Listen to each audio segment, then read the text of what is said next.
இன்று 3வது நாள் நக்கீரர் அருளி செய்த திருமுருகாற்றுப்படை. ரொம்ப ஆனந்தமாக இருக்குது. எப்போவுமே நான் சொல்கிறது உண்டு, எவ்வளவு இடத்துக்கு சொற்பொழிவு போனாலும் இந்த காரணீச்சரம் அப்படின்ற நம்முடைய திருக்கோயிலில் எப்போவுமே ஒரு நிரம்ப மூவிங் க்ரௌடுன்னு வாங்க. அப்படி போகும்பொழுது 2 வார்த்தை அப்படி இல்லை, அமர்ந்து ஆழமாக இறைவன் கிட்ட நம்ம கதையை எவ்வளோ நாள் சொல்கிறோம், நம்ம கதையை வருஷம் முழுக்க கேட்குறாரே காரணீஸ்வரரும் ஸ்வர்ணாம்பிகையும். மார்கழி மாதத்திலாவது இந்த ஆலய அமைப்பு, இதன் ஒருங்கிணைப்பாளர் திரு நாகராஜன் ஐயா அவருடைய ஆலய உழவார தொண்டர்களோடு இணைந்து இந்த கோயில் நிர்வாகிகளோடு 30 நாளும் ஞான வேள்வி நடக்கிறது. சுவாமி கதையை நம்ம கேட்கணும் இல்லையா? இன்னைக்கு பார்த்தீங்கன்னா அமர்ந்த நிலையிலும் நிறைய பக்தர்கள் இருக்கீங்க. தொண்டர் குழாம்க்கு நடுவுல இருந்து நம்ம எல்லாருமே இன்று ஆனந்தமாக இறைவனை நினைத்து கொண்டிருக்கின்றோம். இன்று சனி பிரதோஷம், பொதுவாகவே பிரதோஷம். ஏன்னா இன்று நான் 3வது நாள் அறுபடை வீடு அப்படின்ற நக்கீரருடைய பிரயாணத்தில் இன்று அடியேன் திரு ஆவினன்குடி கூட்டி போவதா நேற்று எல்லாரையும் சொன்னேன். யாரெல்லாம் இன்னைக்கு சனி பிரதோஷத்துக்கு வந்தீங்களோ நீங்களும் வந்துருங்க அப்படியே ஆவினன்குடிக்கு. ஏன்னா நாங்கள் எல்லாருமே நேற்றுக்கு திரு சீரலைவாய் என சொல்லப்படும் திருச்செந்தூரில் தங்கிட்டு இருக்கோம். அங்கேருந்து திரு ஆவினன்குடி போகிறோம். நீங்கள் எல்லாரும் கூட வாங்க. இந்த வரிசையில் நிற்கிறவங்க காத்துட்டு இருக்கிறவங்க எல்லாம் மனம் முழுக்க 5 எழுத்து மந்திரம் 6 எழுத்து மந்திரம் ஓத காதுகளில் இந்த அற்புதமான நக்கீரர் அருளி செய்த திருமுருகாற்றுப்படையினுடைய அற்புதமான சிந்தனைகள் நமக்கு விழுந்து கொண்டே இருக்கணும். அப்பதான் சுவாமி கிட்ட இருக்கணும் இல்லையா? நம்ம வரிசையில் இருக்கும் பொழுது வேற எங்கேயாவது நம்முடைய லௌகீக விஷயங்கள் பேசலாம். பட் இந்த ஆலயத்தில் இருக்கும் பொழுது சுவாமியை பற்றி நினச்சி சுவாமியை பற்றி ஆனந்தமாக கேட்டு கண்ணுக்கு அவருடைய அற்புதமான திருவுருவச் சிலையை காணும் பொழுது எந்த அளவு இன்பமாக இருக்கும். அதுதான் அடுத்த ஒரு சில மணித்துளிகள், ஒரு 1.5 மணி நேரம் அப்படியே என்னோட நீங்கள் எல்லாருமே பயணம் பண்ணணும். நேற்றைய தினம், அதாவது திருமுருகாற்றுப்படை, இன்று நிறைய பேர் புதியவர் வந்ததால நெடுந்தொடர் சீரியல்லையே ஒரு ரீகேப் போட்டுடுறாங்களே. நான் நடுவில் ஆரம்பிச்சா நெடுந்தொடர் புரிஞ்சிடும், இதுக்கப்புறம் என்ன சீன் கூட நமக்கு தெரிஞ்சிடும். ஒரு வாரம் ஒரு பொண்ணு ரொம்ப சோகமாக நடந்தானா தெருமுனைக்கு வரவே 1 வாரம் ஆயிடும். ஆனால் நக்கீரர் அப்படி இல்லை, கிடுகிடு கிடுகிடு கிடுகிடுன்னு அடுத்த தளத்துக்கு போறார். ஏன் அவ்வளவு வேகமாக போறாரு? இது ஆற்றுப்படுத்துதல். ஒரு ஏழ்மையான நிலையில் ஒரு புலவர் வரார். அவர்கிட்ட உட்கார்ந்து என்ன மாதிரி மணிக்கணக்கா பேசினா அவர் கேட்பாரா? அவருக்கே பசி, வீட்டில் பிள்ளைங்கள்லாம் பசியோட எப்ப அப்பா ஏதாவது கொண்டு வருவார்னு காத்துட்டு இருக்கும் பொழுது ரொம்ப சீக்கிரமா ஒரு வள்ளலை பத்தி சொல்லணும். அதுதான் அந்த முருகப்பெருமான்ற வள்ளல். போங்க அப்படியே திருச்செந்தூருக்கு போங்க, அங்க ஒரு வள்ளல் 12 கையோட இருக்காரு, நீங்க கேட்க கேட்க தருவார் போங்க. அப்ப ஓரளவு தான் அந்த வள்ளலை பற்றி நான் சொல்ல வேண்டும். ரொம்ப நேரம் சொன்னா வறியவருக்கு பசி தாங்காதல்லவா? அதனால ஒவ்வொரு தலத்தை பற்றியும் அழகாக ஒரு குறிப்பை 2000 ஆண்டுகளுக்கு முன்பே கொடுத்தது நம்முடைய நக்கீரர். அவர் கொடுத்த அத்தனை தலமும் இன்னைக்கு இருக்குன்னா எப்பேற்பட்ட ஒரு மகிமை. இன்னைக்கும் நம்ம அறுபடை வீடுன்னு போறோம் இல்லையா? அதே திருப்பரங்குன்றம் கோயிலுடைய அமைப்பெல்லாம் மாறி இருக்கும். காலத்தில் இருக்கக்கூடிய இயற்கையால் படையெடுப்பால் மாறி இருக்கு. ஆனா அந்த திருப்பரங்குன்றம் முதல் படை வீடு, அங்க தேவசேனாவோடு அருள் பாலிக்கும் முருகன் அப்படியே இருக்கார். அடுத்தது திரு சீர் அலைவாய்ன அலைகளுக்கெல்லாம் முகப்பு வாய் போல இருக்கிற திருச்செந்தூர்ல சுவாமி இருக்கார். ஆவினன்குடி பழனிக்கு இன்னைக்கும் கொஞ்சம் கொஞ்சம் அந்த அலுப்பே குறையாம ஓடி போய் பார்க்கிறோமே ஒரு பழனி. சபரிமலை எவ்வளோ போறீங்க, அப்படியேவா வீட்டுக்கு வரோம், பழனி போகாம வரவே மாட்டோமே. திரு ஏரகம், வீட்டில் குழந்தைங்கள்லாம் நல்லா படிக்கணும்னா திரு ஏரகம் நோக்கி தானே ஓடுறோம். அடுத்தது திருத்தணி, பழமுதிர் சோலை, இப்படி அந்த அறுபடை வீடுமே இன்றளவும் மாறாமல் அப்படியே இருக்கு. ஆனா நினைச்சுக்கிறோம் நம்ம 6 வீட்டை தான் சொன்னார்னு. அவர் 5வது வீட்டில் குன்றுதோராடல்னு எல்லா முருகன் குன்றில் இருக்கும் தலங்களை எல்லாம் சொல்லுகின்றார். ஆக மொத்தத்தில் ஒரு 6 முருகனுடைய கோயில்களுக்கு சென்றால் கை நிறைய பொருளை கொண்டு வரலாம் அப்படின்றது இருக்கு. இப்ப நம்ம யாரும் புலவர் இல்லை, அவனை புகழ்ந்து பாட தெரியுமானா இதுல யாராவது ஒருத்தர் 2 பேர் தான் அந்த ஆற்றலோட இருப்பீங்க. யாருக்கும் தெரியாதுன்னு சொல்றாரு கதை, எனக்கு கிடையாது. ஒருத்தருக்கோ 2 பேருக்கோ இன்னும் அந்த கவிதை புலமை இருக்கலாம். மற்ற எல்லாருக்குமே இருக்குமா? இருக்காது. அப்ப புலவருக்கு கொடுக்கிற வள்ளலாச்சே நான் போனா தரமாட்டாரானா தருவாரு. இவர்கள் பாடி வைத்த ஏதாவது ஒரு பாடலை, திருமுருகாற்றுப்படையையோ திருப்புகழையோ கந்தபுராணத்தையோ பாம்பன் சுவாமிகள் அருளி செய்த 6666 பாடல்கள்ல ஒரு பாடலையோ பாடினா போதுமா? புதுசா பாடுற புலவர்களுக்கு தரப்பழக்கத்தை முருகரே விட்டுட்டாராம். புதுசா பாடுறவங்களுக்கு மட்டும்தான் கொடுக்கணும்னா கொடுக்கவே முடியாதுன்னு அவருக்கு தெரிஞ்சிடுச்சு. பாண்டிய நாட்டில் யாரோ எழுதி கொடுத்ததை பாண்டிங்களேன்னு தருமிக்கிட்ட கேட்டா மாதிரி அந்த அருளாளர்கள் எழுதுனதை நம்ம பாடினாலே போதும்பா, பாடுன்ற, பேச வேணாம், பாடு. எனக்கு குரல் வளம் நல்லா இல்லை, பரவாயில்ல. வீட்டில் இருக்கிற குழந்தை ஏதாவது பெரிய திரைப்பட பாடலை பாடினா என்ன சொல்றோம்? இது பாரு இவ்வளோ அழகா பாடுது அப்படிதானே சொல்றோம். ஸ்ருதி சரியில்லை அப்படின்னு ரியாலிட்டி ஷோ மாதிரியா பேசுறோம்? இல்ல, நம்ம வீட்டு குழந்தை கூட பாடுதேன்னு ஆனந்தமா இருக்கா. அப்படிதான் அதே உணர்வு தகப்பன் சுவாமியாம் முருகனுக்கும் நம்மை பார்த்து இருக்குமா. அப்ப நம்ம பண்ண வேண்டியது என்ன? பாட வேண்டும். இதை யார் கேட்டா? அருணகிரிநாதர் கேட்கின்றார். பாடும் பணியே பணியாய் அருள்வாய். எப்ப? 15,000க்கு மேல பாட்டு பாடி, நிறைவா கிளி வடிவத்துல அனுபூதி பாடி, சுவாமி கிட்ட போகும் பொழுதும் கேட்கிறாராம், பாடுற வேலையே கூட. முருகர் சிரிக்கிறாரே, நீ என்னோட வர வேண்டிய நாளே வந்துடுச்சு, இன்னும் என்ன பாட போற? திருப்புகழ் விருப்பமோடு செப்புன்னு அங்க சொன்னோம். அருணையில ஆரம்பிச்சது உன்னுடைய தொண்டு முத்தை தருணு. அங்கிருந்து வயலூருக்கு வந்த எவ்வளோ ஆனந்தமான பாடலை பாடின. போதும் வா, பாடும் பணியே பணியாய் கொடு, பாடும் பணியே பணியாய் கொடு.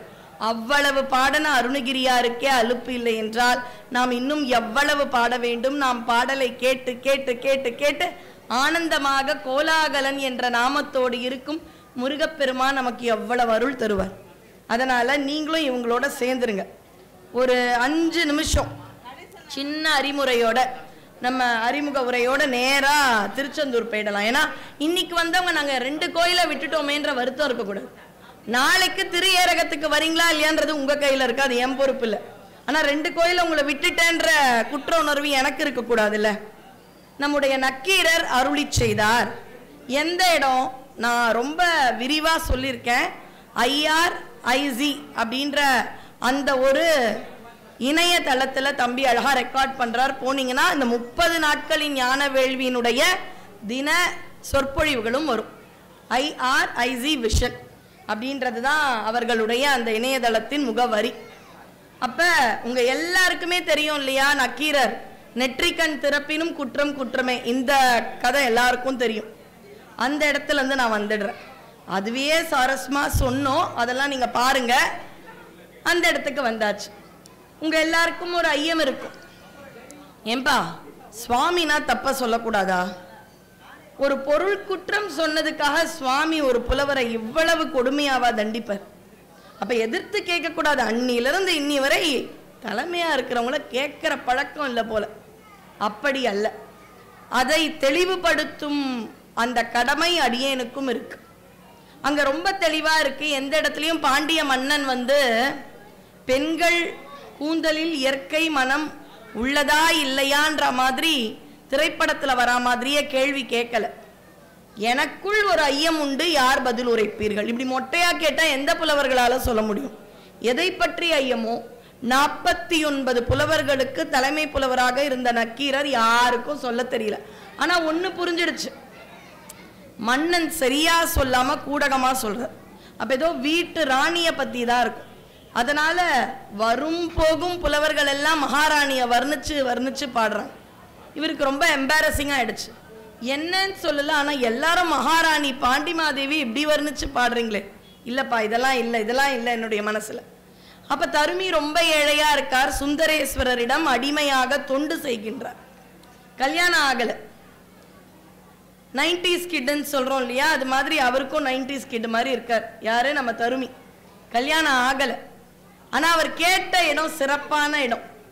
அவர் சுவாமி கிட்டேயே கேட்கிறார், நீங்களே அப்பாவா இருந்து கல்யாணம் பண்ணிடுங்களேன். அப்படி ஒவ்வொருவரும் கேட்டால் எல்லார் இல்லத்திலும் சுப நிகழ்வுகள் நடைபெறும். அவ்வளவுதான். சாமி கிட்ட கேட்க ஆரம்பிக்கணும், ஆசாமி கிட்ட. அதனால்தான் சொல்றேன், யாராவது கேட்பாங்க, உங்க பையனுக்கு வரன் கிடைச்சுதானு. இன்னும் கிடைக்கல. அமையலை, இப்படி தானே பதில் சொல்லுவோம். ஆனால் சுவாமி கிட்ட அமையலைன்னு கேட்க மாட்டோம். சுவாமி நல்ல இடத்துல ஒரு வரனை அமைச்சு கொடு, நல்ல இடமா வரணும். அப்படி சுவாமி கிட்ட கேட்கும் பொழுதே நம்ம கேட்கிற வார்த்தைகள், குழந்தை வரம் வேண்டும், திருமணம் நடக்கணும், பதவி உயர்வு வேணும், அரசு வேலை வேணும், வெளிநாட்டுக்கு போகணும், இது மாதிரி தானே வேண்டுதல்கள். அப்ப எல்லாமே இப்படி ஆயிடும். ஆனா மற்றவங்க கிட்ட சொல்லும் பொழுது இன்னும் ஆஃபரே கிடைக்கல, குழந்தை இன்னும் இல்லை, இனிமேதான். அப்ப மற்றவங்க கிட்ட சொல்லும் பொழுது நம்மையும் அறியாமல் எதிர்மறையான வார்த்தைகள் வருது. இறைவன் கிட்ட கேட்கும் பொழுது கொடு கொடு என்று நேர்மறையான வார்த்தைகள் நம்மையும் அறியாமல் வருகிறது. இப்ப சுந்தரர், அதாவது சுந்தரேசர் கவிதை எழுதி கொடுத்துட்டாரு. ஏன்னா அவருக்கு பாண்டிய மன்னனுக்கு என்ன உண்மையான சந்தேகம்னு யாருக்கு மட்டும்தான் தெரியும், அந்த ஊர்ல சாமிக்கு மட்டும்தான் தெரியும். அப்படித்தானே ஒரு கேள்வியை கேட்டிருக்காரு. யாருக்கு தெரியும் என் மனசுல என்ன இருக்குன்னு உங்களுக்கு எப்படி தெரியும்? சாமி எழுதி கொடுத்துட்டாரு. அதை எடுத்துன்னு தருமி வரார். ஏன் தருமிக்கு கவிதை கொடுக்கணும்? தருமிக்கு கல்யாணம் ஆகணும். ஏன் கல்யாணம் ஆகணும்? குடும்பத்துக்காக, இன்பத்துக்காக கேட்டார்னா சுவாமி இதெல்லாம் பண்ண மாட்டார். தான் பண்ணும் தொண்டு தொடர வேண்டும்னு கேட்கிறார். எனக்கு அப்புறம் என்ன குழந்தைங்க உன்னை இந்த மாதிரி பார்த்துக்கும், நாம அவரை பார்த்துக்க முடியுமா? ஆனா அது ஒரு பாவம். அவர் நம்மளை பார்த்துக்கலாம், ஆனா நான் உன்னை பார்த்துப்பேன் அம்மா மாதிரினா அந்த அன்பையும் ஏத்துக்கிறார். சரி, அதுக்கு எதுக்கு தருமிக்கு கவிதை எழுதணும்? அந்த காலத்துல ஒவ்வொரு ஆண்களும் வரதட்சணை கொடுத்தாதான் கல்யாணம் நடக்கும், நல்ல காலம்ல. அதனால அவருக்கு நிறைய பொற்காசுகள் வேணும். சுவாமி இயற்கையில் உயர்குல தெய்வீக பெண்களுக்கு மனம் உண்டுன்ற ஒரு அர்த்தத்துல எழுதி கொடுத்துட்டார். அரசனுக்கு பிடிச்சிடுச்சு அந்த பதில். ஏன்? தன்னுடைய மகாராணிக்கு இயற்கையா மனம் இருந்தா அவ யாரு? ஒரு தெய்வீக மகளிர்னும் பொழுது அவனுக்கு அங்க பெருமை வந்துடுது. போய் எடுத்துக்கோன்ட்டார். அங்க பிரைஸ் தொங்குது. ஓடி போய் எடுக்கிறார். நக்கீரர் தான் நிறுத்துறார். நிறுத்து, எங்களுக்கு என்ன குவெஸ்டின்னு கூட தெரியல இன்னைக்கு வரைக்கும், எதை வச்சு எடுக்கிற? இல்லை நான் சரியா விடை சொல்லிட்டேன், மன்னன் எடுத்துக்கோன்ட்டார். அதெல்லாம் எடுக்காது. அப்ப மன்னன் சொல்லியும் தடுக்கும் உரிமை யாருக்கு இருந்திருக்கு? தமிழ் புலவர்களுக்கு இருந்திருக்கு. தடுத்தாச்சு. என்ன இப்படி? இதை பார்த்தா நீ எழுதுன மாதிரி தெரியல, எழுதணும்னு கூப்பிடு. அந்த நற்கவிஞன் யாரோ கூப்பிடுன்றார். சொல்லும் பொழுதே உன் முகத்தை பார்த்தா எழுதுனா மாதிரி தெரியலையேன்னு அந்த எடுத்துன்னு வந்த தருமியை திட்டுறாராம். ஆனா அந்த நல்லா எழுதியிருக்காரு புலவர், அவரை கூப்பிடுன்னு தன்னையும் அறியாமல் அந்த புலமையை இன்னொரு புலவர் பாராட்டுகின்றார். வருகின்றார் சிவபெருமான் புலவர் வேஷத்துல. இதெல்லாம் உங்களுக்கு தெரியும். இதுல எந்த இடத்துல பிரச்சனை? கேள்வி கேட்டதால பிரச்சனையா? இல்ல, நாம் அனைவரும் இறைவனிடத்தில் ஒரு தந்தையாக, தலைவனாக, இறைவனாக கேள்வி கேட்கும் உரிமை நமக்கு உண்டானா உண்டு. அவர் கேட்கிறாரு, நான் என்ன பிழை, சொல் குற்றமா பொருள் குற்றமா? இது உங்களுக்கு தெரியும். சொல்லில் குற்றம் அல்ல, பொருளில் குற்றம். என்ன குற்றம்? இப்படிலாம் இயற்கையாலாம் மனமே இருக்காது. உனக்கு தெரிஞ்சதை வச்சு எதையுமே சொல்லக்கூடாது. இப்ப எனக்கு ஒரு விஷயம் சொல்ல போறேன்னா என்னுடைய அறிவுக்கு ஓரளவு தான் தெரியும்.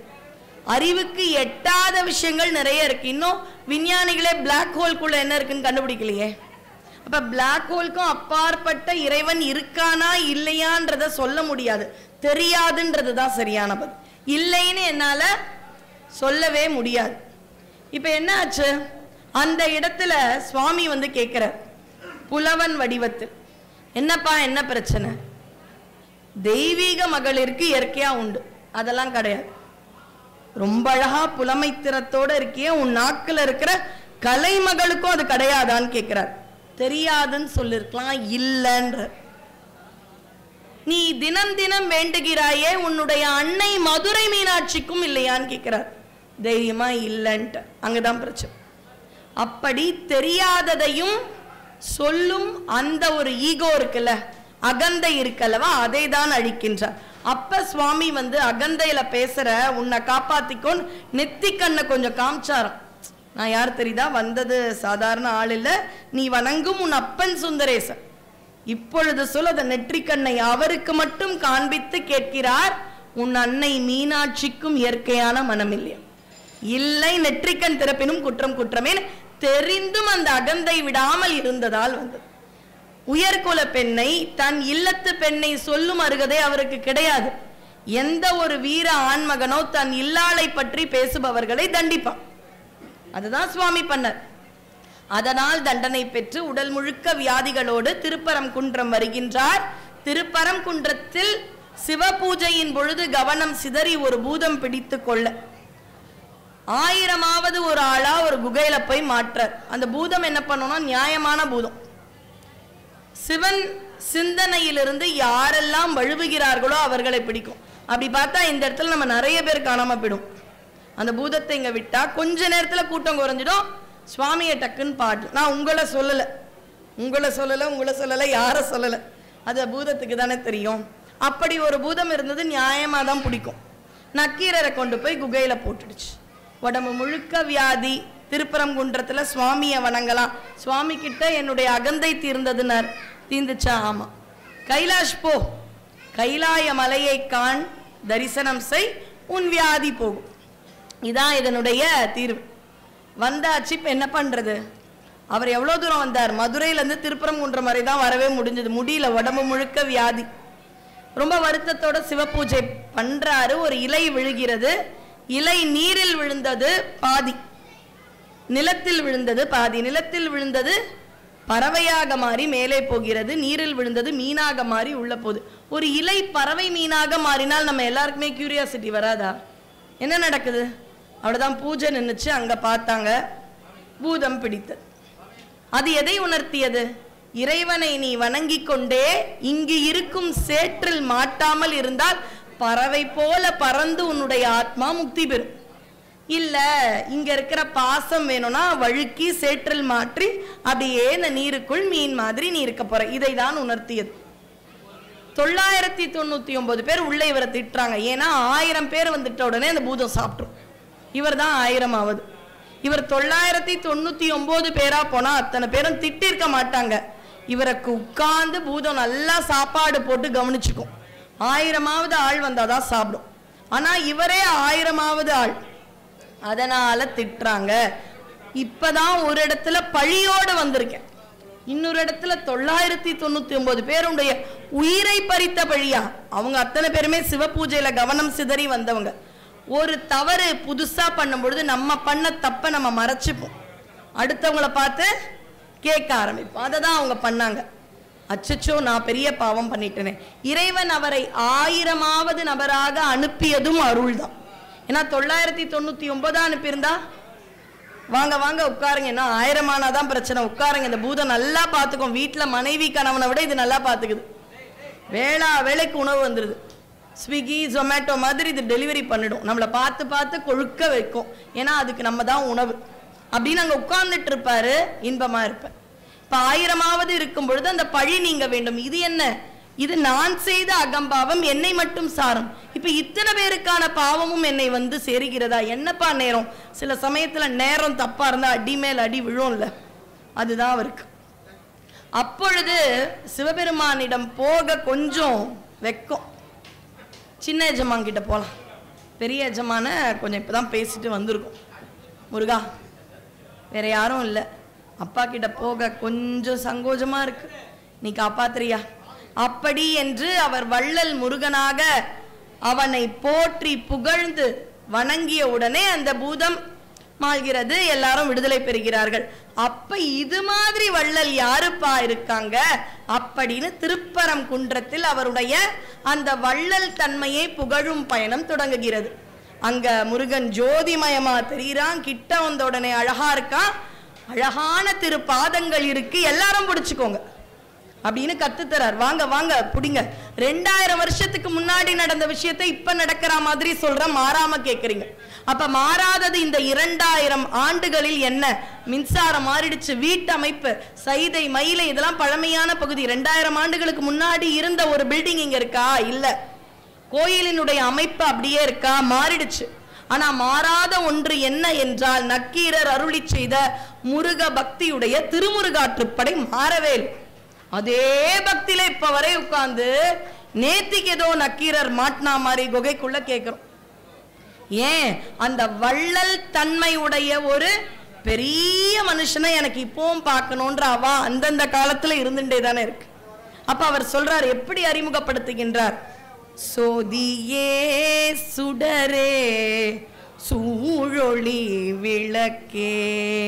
மாணிக்க வாசகர் சொல்றாரு இல்லையா, ஜோதிமயமா தெரிகிறாராம் முருகன். முருகா, பூதத்தை காணோம், இத்தனை பேரையும் விடுதலை பெற்று என்னை வாழ்த்துறாங்க.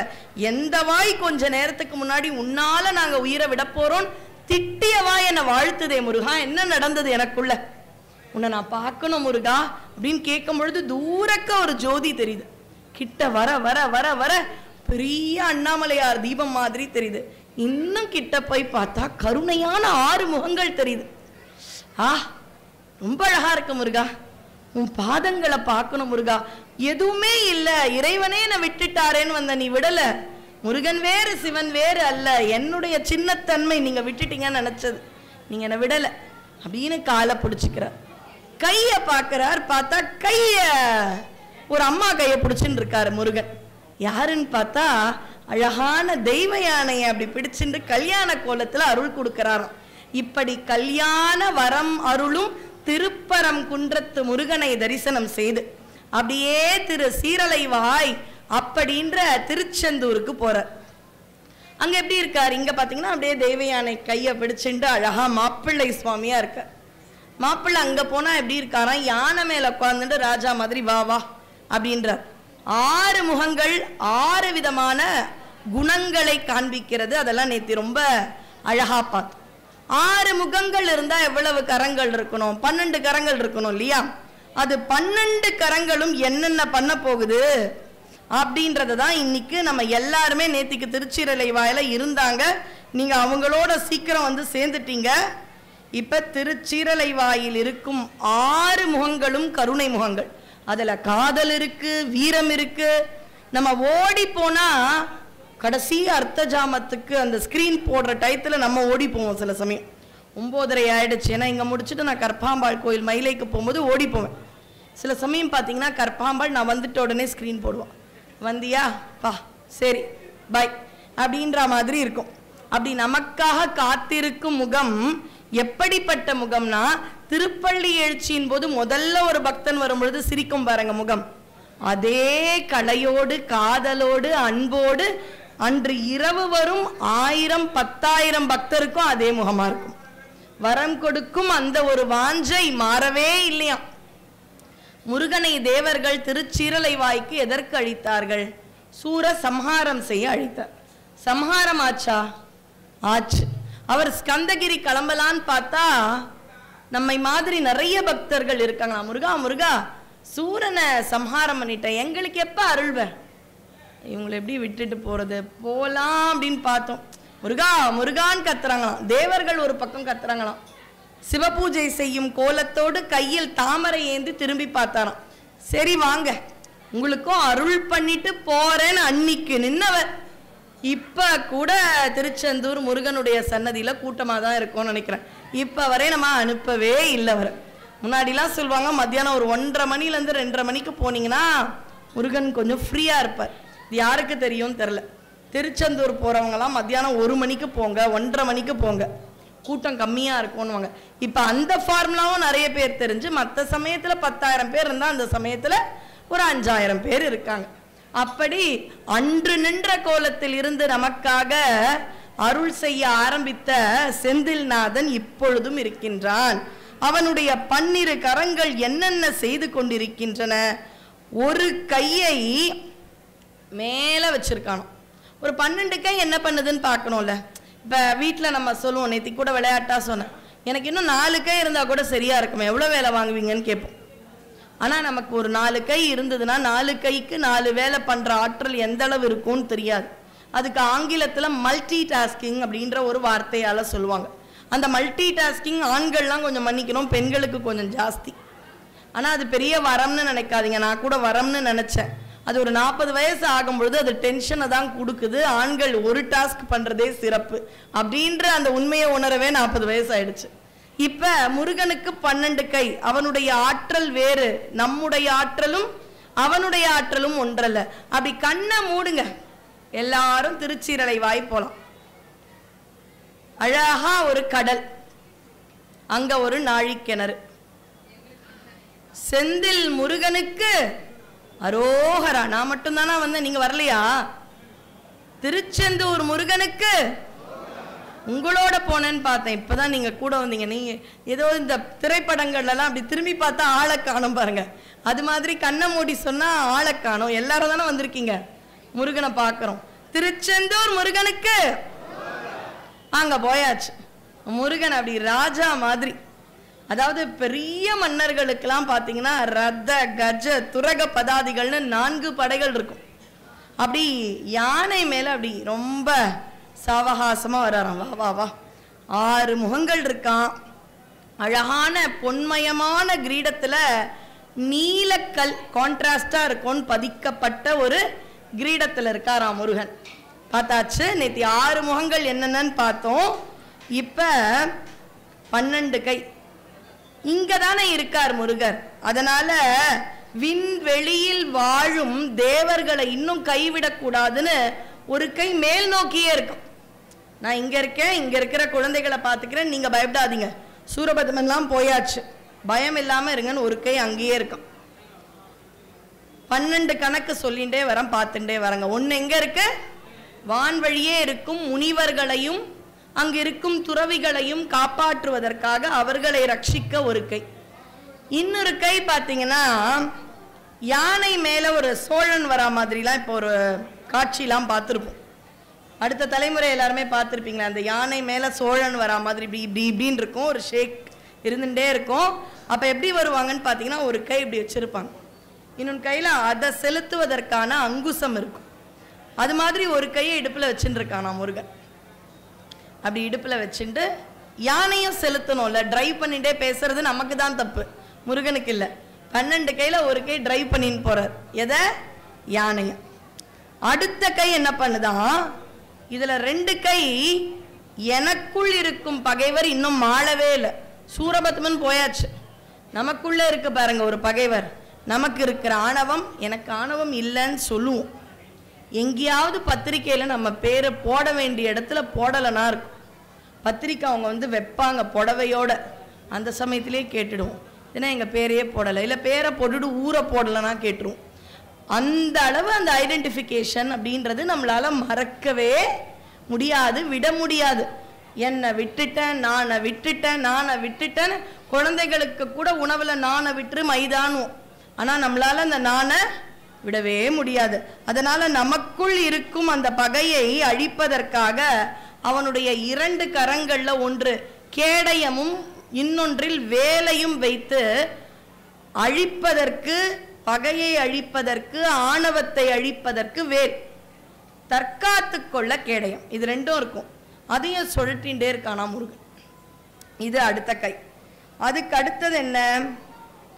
இன்னொரு பக்கம் பார்த்தீங்கன்னா முருகன் மேலே ஒரு வளையத்தை வச்சு இப்படி பண்ணிகிட்டே இருக்கான். இது என்ன சர்க்கஸில் பண்ணுவாங்க பார்த்துருக்கீங்களா? அப்படி பண்ணிகிட்டே இருக்கானா. ஏன் அப்படின்னா அன்று போருக்கு ஆயத்தமாகுங்கள் அப்படின்ற கிரீன் சிக்னல் ஆகும். எப்படி பாரத போரில் அந்த சங்கு நாதம் என்பது ஒரு துவக்கத்தின் அறிகுறியோ, அதுபோல முருகன் அந்த வளையத்தில் இப்படி பண்ணுவாரா, அது போர் துவக்கத்திற்கான அறிகுறியாம். அது மாதிரி ஆயத்த பணியில் எப்பொழுதும் முருகப்பெருமான் இருக்கின்றானாம். இதை சொல்லும் பொழுது இது மார்கழி மாதம். பகவத்கீதையில கிருஷ்ணர் மார்கழியில், அதாவது மாதங்களில் நான் சேனை தலைவனில் ஸ்கந்தனாக இருக்கின்றேன்னு சொல்றேன். இது மகாபாரதம். அதுக்கும் முன்னாடி போலாம் ராமாயணம். ஏன்னா முருகனுடைய பழமையே அடியேன்னு சொல்ல கடமைப்பட்டிருக்கேன். ராமர் அம்மா கிட்ட சொல்றாராம், கோசலை கிட்ட, அம்மா 14 ஆண்டுகள் அம்மா சொல்லியிருக்காங்க, சிற்றன்னை சொல்லியிருக்காங்க, நான் போறேன். எதுவுமே செய்ய இயலவில்லை கோசலைக்கு. நாளைக்கு சக்கரவர்த்தியா என் குழந்தை வருவான்னு பார்த்தேன். காலத்தின் கோலம். அது வரைக்கும் பரதனும் கைகேயி மாதிரி கெட்டவன் தான் நினைச்சுட்டு இருக்கா கோசலை. ஆனா ஒரு ராஜ மாதாவாக இருந்தும் எந்த ஒரு விஷயத்தை மாற்றும் எதுவுமே கிடையாது. அப்ப என்ன சொல்றதுன்னு தெரியலையாம். 14 வருஷம் புது பொண்ணோட காட்டுக்கு போறான் குழந்தை, ராஜாவா இருக்க வேண்டிய குழந்தை.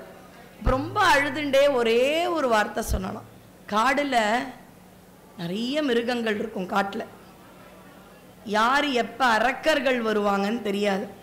அன்னிலிருந்து இனி வரை அரக்கர் கூட்டம் வேற வகையா இருந்துட்டு தானே இருக்கு. இன்னும் பெண்கள் பாதுகாப்புன்னு பார்த்தீங்கன்னா நிறைய அரக்கர்கள் இருக்காங்களே. அரக்கர்களுடைய முகம்தானே மாறுச்சு. இன்னொன்னா அன்னைக்கு அரக்கர்கள்னு தனியவாது இருந்தாங்க. இன்னைக்கு எது அரக்கர்னே கண்டுபிடிக்க முடியல. தேவ வடிவத்துக்குள்ள ஒரு அரக்கர் இருக்காங்க, அதுதான் பிரச்சனை. அன்னைக்கு அரக்கர்னு தெளிவா தெரிஞ்சிடுச்சு, இன்னைக்கு கண்டுபிடிக்கவும் முடியல. வெளியில ஆண் குழந்தை பெண் குழந்தை ஆகட்டும் பாதுகாப்புக்கு பயப்பட வேண்டியதா இருக்கு இல்லையா? அதனால ரொம்ப வருத்தத்தோட சொன்னாலாம் கோசல், அந்த வனத்தில் தேவசேனாபதி ஸ்கந்தன் உன்னை காப்பாற்றுவான், அவனை மட்டும்தான் நம்பி உன்னை அனுப்புறேன். அப்ப ராமனையே யாரை நம்பி கோசலை அனுப்பினாலாம்? முருகன் துணை இருக்கும் போயிடுவான். அப்ப எந்த அளவு பழமையானவன் நம்முடைய முருகப்பெருமான். அடுத்தது ரொம்ப அழகா சொல்வார் நம்முடைய அருணகிரிநாதர், நீல சிகண்டியில் ஏறும் பிரான் எந்நேரத்திலும் கோலக்குரத்தையோட வந்துருவார். ரசிக்கிறதுக்கு தான் யானை.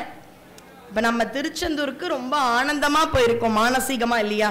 என்னோட மதுரைக்கு வந்தீங்க, நக்கீரரை பார்த்தீங்க, திருப்பரங்குன்றம் வந்தீங்க, இப்ப திருச்செந்தூர்ல இருக்கீங்க.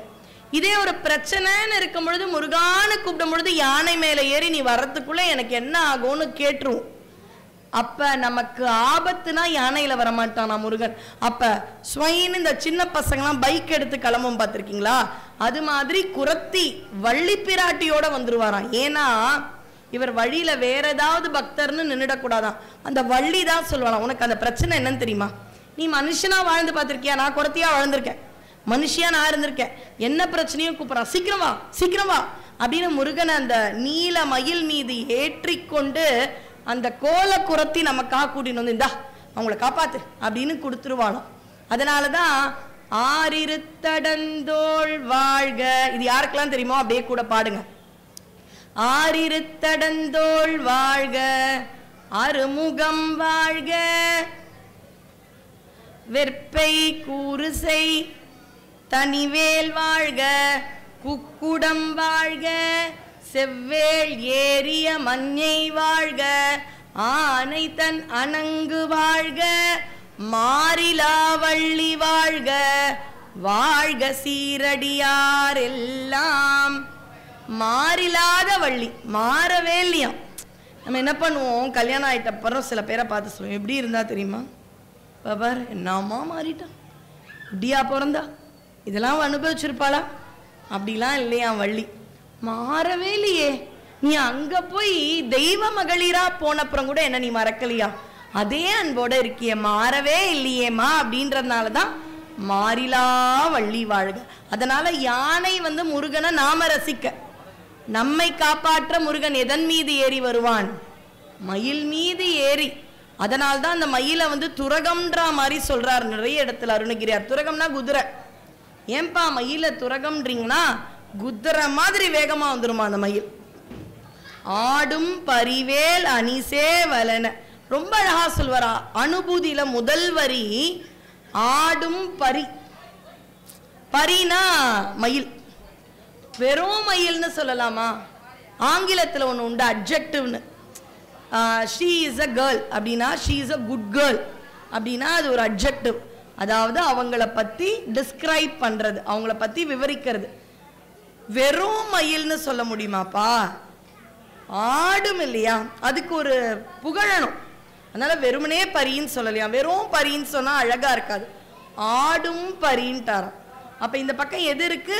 ஆடுகின்ற மயில். இன்னொரு பக்கம் ஆடும் பரி. வேலை இருங்க, வேலை வச்சுக்கோங்க கையில எல்லாரும் கொஞ்ச நேரம், நான் வரேன். ஏன்னா இப்பெல்லாம் எங்க போனாலும் வேல் தரிசனம் நம்ம எல்லாருக்குமே இருக்கு. அங்க அங்க அங்க அங்க நிறைய வேல் தரிசனம் இல்லையா? நடுவுல வேல் இருக்கட்டும். இந்த பக்கம் வாங்க. சேவலை வெறும்னே சொல்லலாமா? அதுக்கும் ஏதாவது சொல்லலாம். அணி சேவல், அழகான சேவல். ஒரு பக்கம் ஆடும் மயில், இன்னொரு பக்கம் அணி சேவல். ஏன்பா வேலுக்கு மட்டும் எதுவுமே சொல்லலைன்னா? வேலே அழகு, அதை இன்னொன்னங்க அழகுபடுத்துறது. ஆடும் பரி வேல் அணி சேவல் அப்படின்னா என்ன அர்த்தம்? முழு முருகனுடைய வரலாறை சொல்லியாச்சு. நடுவுல வேல் வந்த உடனே சூரன் ஒரு பக்கம் மயிலா போனா சேவலா வந்தான். இவ்வளவுதானப்பா கந்தபுராணம். ஆடும் பரிவேல் அணி சேவல் முடிஞ்சிச்சு கந்தபுராணம்.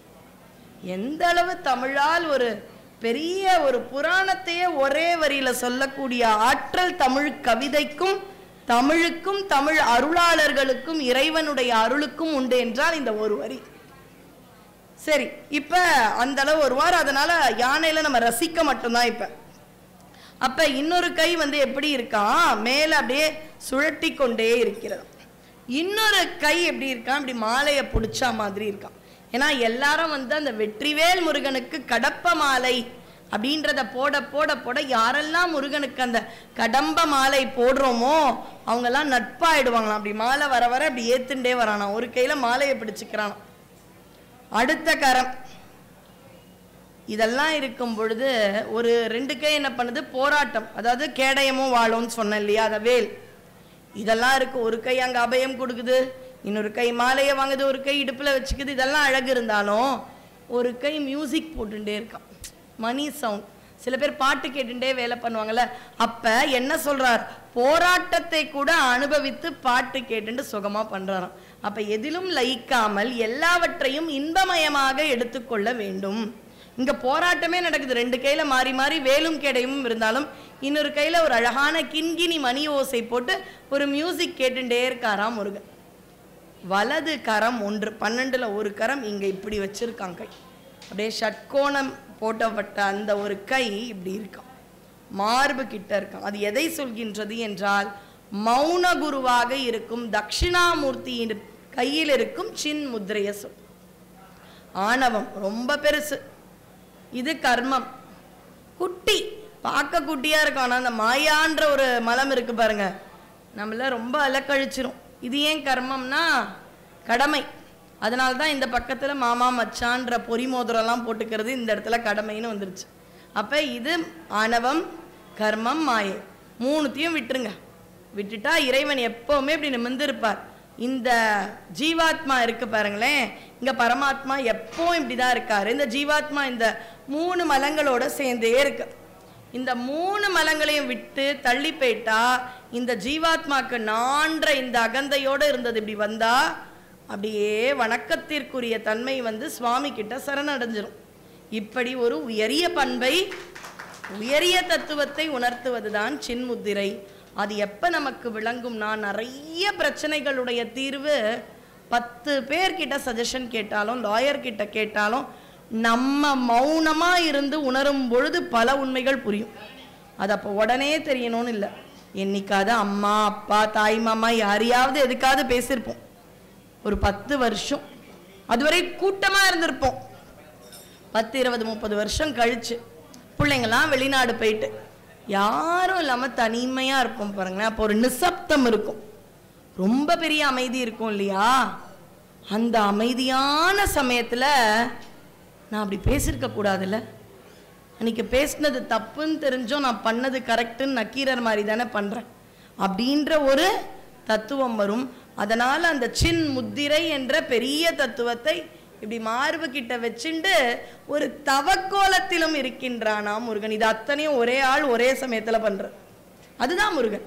அடுத்தது என்ன, ஒரு பக்கம் தவம், ஒரு பக்கம் போர், இன்னொரு பக்கம் என்னன்னா ரொம்ப அழகு.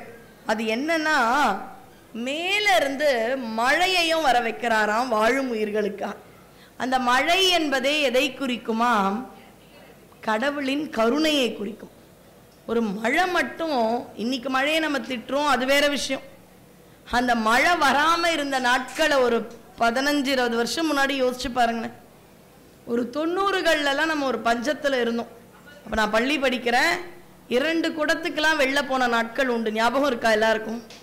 2 குடம் தருவாங்க, ஒரு குடம் 25 பைசான்னு 3 குடம்லாம் வாங்கியிருக்கோம்.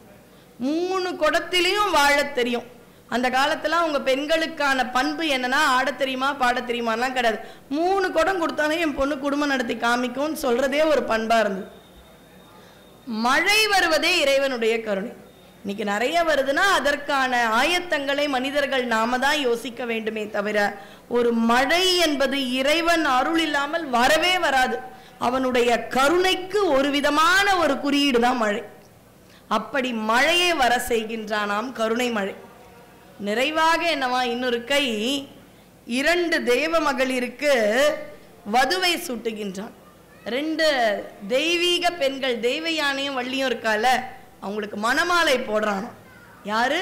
திருச்செந்தூர் முருகன். ஏன்னா அவனுக்கு தெரியும் போர் முடிஞ்சாச்சு, இங்க இருந்து இந்த பக்தர்கள் நம்மள கொஞ்ச காலத்துக்கு விடவே போல, கொஞ்ச காலம்னு அவன் நினைச்சே 2000 வருஷத்துக்கு ஆயிடுச்சு. அவர் சொல்லி 2000 வருஷம், அவன் நின்னது எப்பவோ தெரியாது. அதனால இங்கிருந்தே முடிவு பண்ணாச்சு, அடுத்தது 2ம் திருமணம் தான். அதனால அந்த தெய்வீக மகளிர் தேவசேனாவிற்கும் வள்ளி பிராட்டிக்கும் அப்படியே மாலை போடுகின்றானாம், மணமாலையை. அப்படி ஒரு கோலத்தில் பன்னிருகை கோலப்பனாக முருகப்பெருமான் காட்சியளிக்கின்றான். யானை மீது 6 முகம் கொண்டு அப்படி ஒரு ராஜ அலங்காரத்தோட 12 கை 12 வேலைகளை பார்க்கும் பொழுது 6 முகத்தில் ஒரு முகம் உங்களை பார்க்கின்றது என்றால் என்ன ஒரு பரமானந்தம்.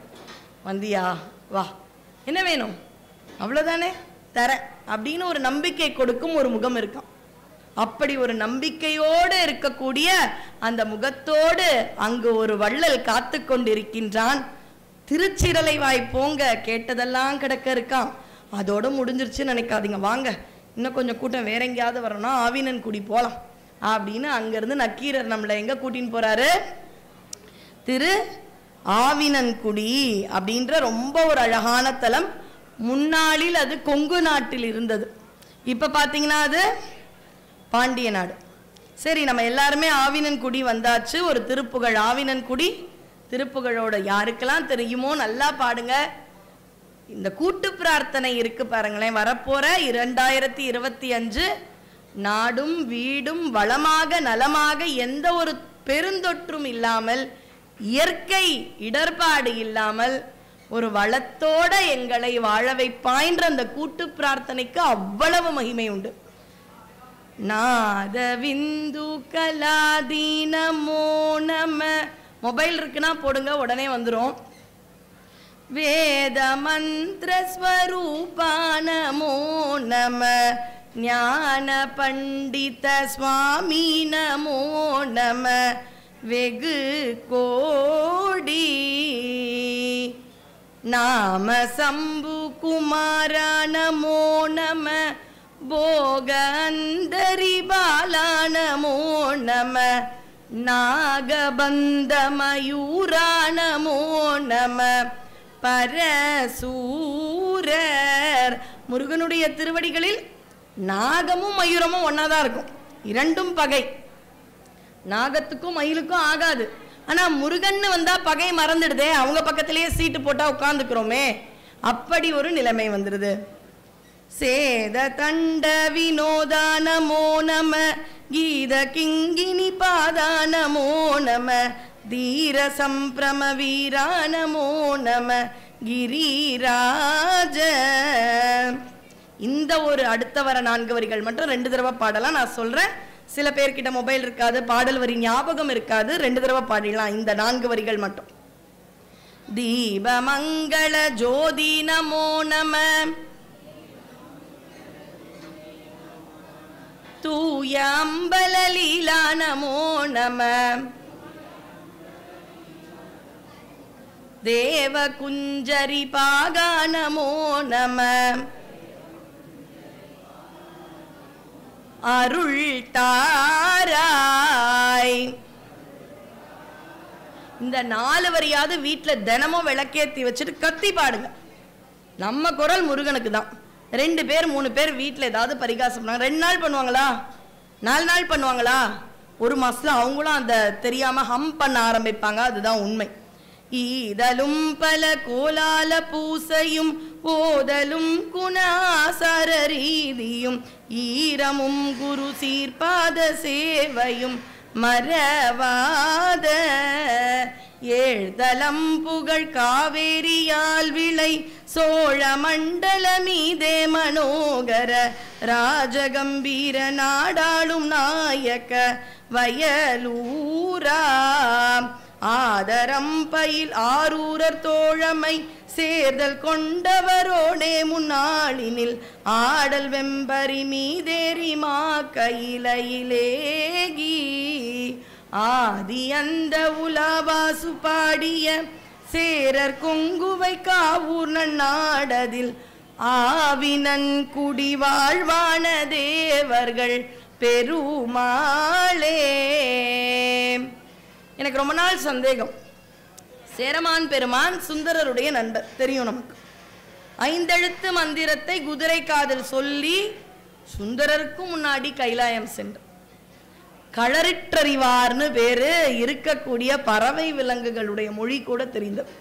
அப்படி ஒரு மன்னன் இருந்தா எப்படி? நம்ம மொழியே சில சமயம் சிலருக்கு கேட்கறது இல்லைன்னும் பொழுது பறவை விலங்குகள் மொழி அறிந்த ஒரு மன்னன்.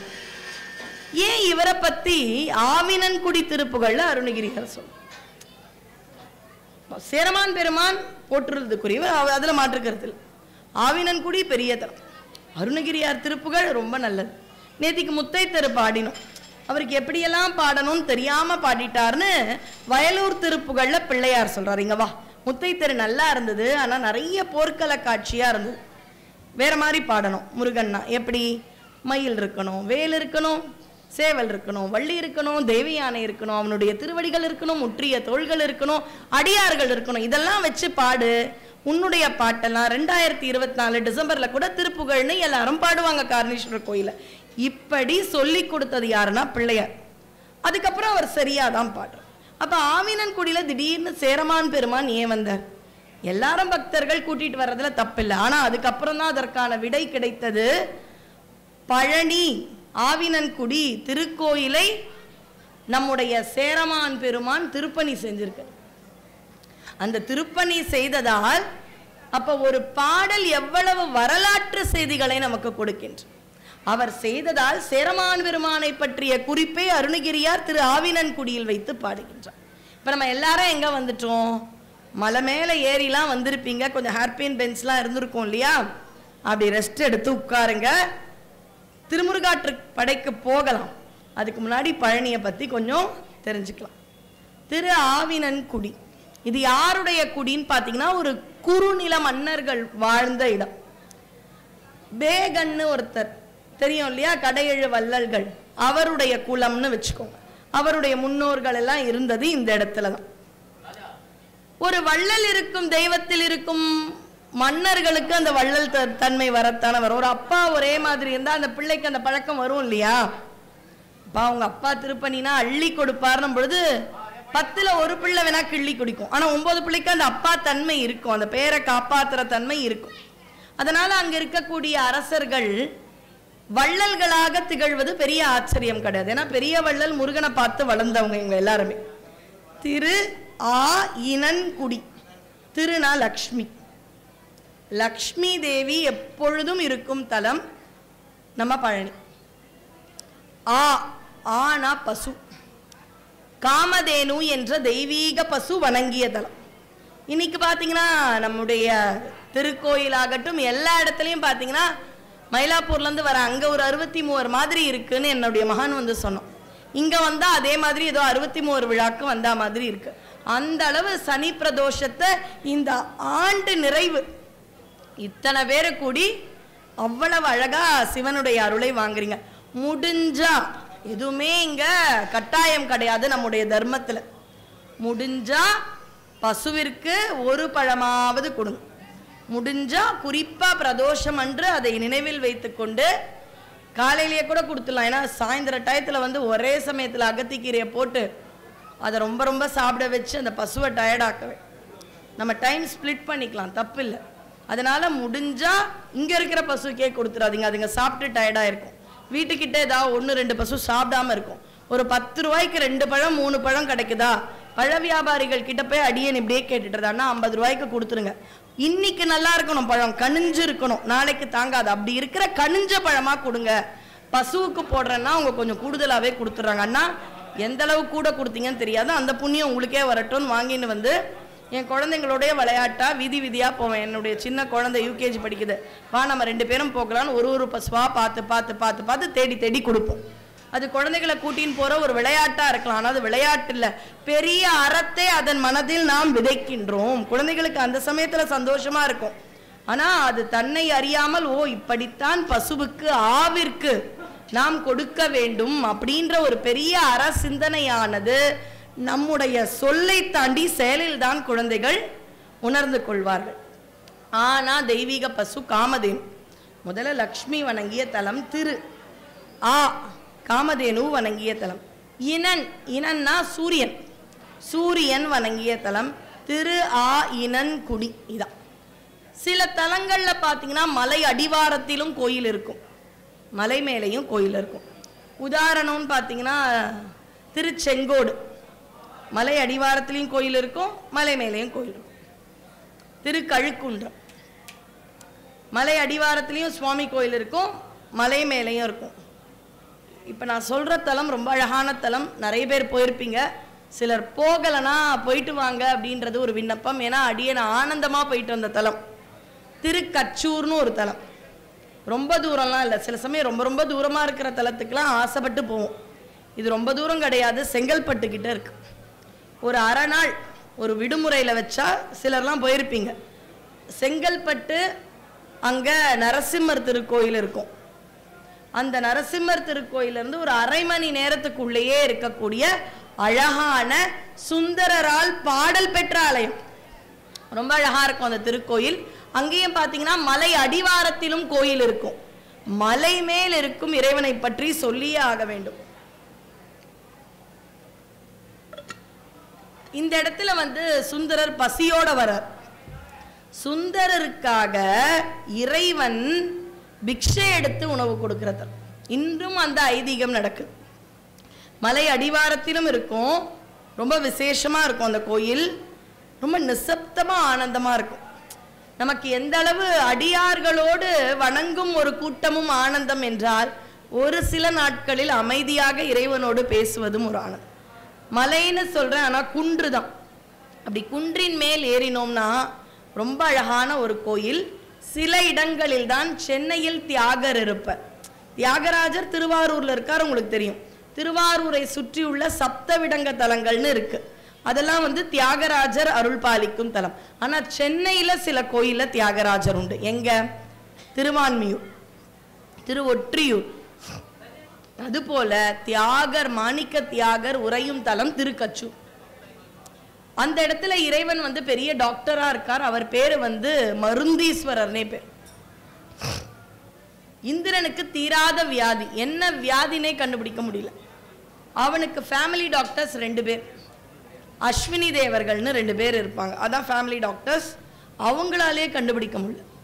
இது என்ன எங்களோட மெடிக்கல் நாலேஜுக்கு மீறிய ஒரு வியாதி, உனக்கு தெரியல. அப்ப இந்த வியாதிக்கு எதுதான் மருந்து தெரியல. அப்ப சுவாமி கிட்ட வேண்டும் பொழுது மலையே மருந்து, மருந்தே மலைன்னு சுவாமியால சொல்லப்பட்ட ஒரு தலம். எப்படி திருவண்ணாமலையில் கிரிவலம் செல்வோமோ அதுபோல பௌர்ணமி நாட்களில் இங்கேயும் நாம் கிரிவலம் செல்லலாம். மலையே மருந்துன்னு சுவாமியே சொல்லிருக்க. அப்ப அஸ்வினி குமாரர்கள் வந்துட்டாங்க. மலை முழுக்க மருந்து தேடுறாங்க, பெரிய டாக்டர்ஸ். ஆனா இந்த வியாதிக்கு இந்த மருந்துன்னு தெரியலையே. அதே பிரச்சனை தான் ஆஞ்சநேயருக்கு வந்தது ராமாயணத்தில். சஞ்சீவி மலையே தூக்கின்னு வந்துட்டார். இதுல எதனா எடுக்கணும்னு எனக்கு தெரியல. தேடி ஒரு வாட்ஸ்அப் கால் பண்ணி, இரு வீடியோ கால் காமிக்கிறேன், இதுல இது, அதுக்கெல்லாம் நேரம் இல்லை. பார்த்தார், மலையே தூக்கின்னு போயிடலாம். அதுல அதை விட அழகான விஷயம் என்னன்னா, மலையே எடுத்துன்னு வரும்போது மலைக்காத்துப்பட்டே அவர் உயிர்ப்பித்து எழுதிட்டார். அதுல எது மருந்துனே தேடுறதுக்கான வேலை இல்லை. இங்க அஸ்வினி குமாரர்களுக்கு தெரியல எதுன்னு. சுவாமி வேடிக்கை பார்க்கிறார், கண்டுபிடி கண்டுபிடி, உனக்கு மருத்துவ இது இருக்குன்னு தானே இருக்க பார்க்குற. இப்போ அம்பாளுக்கு பாவமாயிடுச்சு. எவ்வளோ நேரம் அந்த 2 குழந்தைங்களையும் தேடுவாங்க, இவ்வளோவா தேட விடுவீங்க, இருங்க அப்படின்னு அம்பாள் அந்த இடத்துக்கு மட்டும் டார்ச் அடிச்சு காமிச்சாலும். அதனால அவள் பேரே பார்த்து மின் ஒளியாள்னு பேர். எது மருந்தோ அதுக்கு நேரம் ஒரு டார்ச் போட்டாலாம், இந்த இடத்துல மட்டும் ஒளி இருக்கு, அப்ப இதான் மருந்தா இருக்கும்னு எடுத்துன்னு போய் இந்திரனுடைய வியாதியை குணமாக்கினார்கள். அதனால தீராத வியாதியையும் தீர்க்கும், மலைமேல் மருந்தாக இருக்கும், ஆனந்தம் தரும் ஒரு அற்புத தலம். சென்னைக்கு மிக அருகில், ரியல் எஸ்டேட் மாதிரி சொல்றேன்ல, சென்னைக்கு மிக அருகில் இருக்கு, மலை மேல இருக்கு. பௌர்ணமி நாட்கள்ல போங்க, சாதாரண நாட்கள்ல போங்க. அங்க போய் புத்து மண்ணு ஒன்று இருக்கும், அந்த மண்ணை எடுத்துக்கொண்டு வர வேண்டும். இங்க நம்ம சுந்தரர் ரொம்ப அழகா பாடுறாரு. சால கோயில் உளனின் கோயில், சால கோயில் உளனின் கோயில், அவையன் தலைமேற் கொண்டாடி மாலை தீர்ந்தேன், மாலை தீர்ந்தேன், வினையும் துறந்தேன், மாலை தீர்ந்தேன், வினையும் துறந்தேன், வானோரறியா நெறியானே கோல கோயில் குறையா கோயில் கோல கோயில் குறையா கோயில் குளிர் பூங்கச்சூர் வடபாலை ஆல கோயில் ஆல கோயில் கல்லால் நிழற்கீரால கோயில் கல்லால் நிழற்கீரால கோயில் கல்லால் நிழற்கீரங்கள் உரைத்த அம்மானே. ரொம்ப அழகான கோயில், வாய்ப்பு இருந்தா போயிட்டு வா. அப்படி ஒரு அழகான கோயில். சரி, இப்ப பழனிக்கு திரு ஆயினன்குடி. சரி, இந்த கோயிலை பத்தி சொல்லும் பொழுது என்ன சொல்ல போறார்? இந்த கோயில்ல அப்படி என்ன ஒரு அழகு அப்படின்னு பாத்தீங்கன்னா நமக்கும் எதுவும் தெரியல, அப்படியே வச்சுக்கலாம். இப்ப நம்ம நிறைய தடவை பழனிக்கு போயிருப்போம், அதெல்லாம் வேற. நம்ம முதல் முறையா நக்கீரரோட ஒரு டூர் போறோம். அவர் தானே இந்த டூரே கண்டக்ட் பண்றாரு. ஸோ அவரோட நம்ம எல்லாருமே எங்க போறோம்னா திரு ஆவினன்குடி அப்படின்ற இடத்துக்கு போறோம். போன உடனே அவர் பாட ஆரம்பிக்கின்றார். சீரை தைய உடுக்கையர் சீரோடு வலம் பொறி புரையும் வால்நரை முடியினர். எடுத்துட்ட உடனே அவர் யாரை பத்தி சொல்றாருன்னா, அங்க போன உடனே பார்க்கிறாராம் மர உரி தரித்தவர்கள். தலையெல்லாம் வெள்ளை வெள்ளையேன்னு இருக்கான், அவ்வளோ வெள்ளையா இருக்கான். அதை பார்க்கும் பொழுது அவர்கள் வயது யாருக்குமே 100-150 வயசுக்கு குறைஞ்சே இருக்காது, அந்த அளவு வெளுப்பா இருக்கு. இவ்வளோ வயசானவங்க மர உரினா அப்படியே ஞானியர் உடை போட்டுண்டு கூட்டம் கூட்டமா போறாங்க. அப்படி போகிறார்கள். வேற என்ன, வேற எது மாதிரி எல்லாம் போகிறார்கள்? ஏன்னா சில வரிகளாவது நம்ம காதுல கேட்கணும் இல்லையா? திருமுருகாற்றுப்படைன்னு சொல்லும் பொழுது சாரம் நல்லா இருக்கு, ஆனா அந்த வரிகளை காதுல கேட்கறதும் ஒரு புண்ணியம் இல்லையா? மாசர இமைக்கும் உருவினர் மானின் உரிவைதை இய ஊன்கெடு மார்பின் என்பெழுந்து எங்கும் யாக்கையர் நன் பகல் பலவுடன் கழிந்த உண்டியர் இகளோடு செற்றம் நீக்கிய மனத்தில். அவங்களுக்கு கோபம் இல்லை, பொறாமை இல்லை, உடம்புல சதையும் இல்லை, எனக்கும் அவங்களுக்கும் சம்மந்தமே இல்லை, அப்படி இருக்காங்க.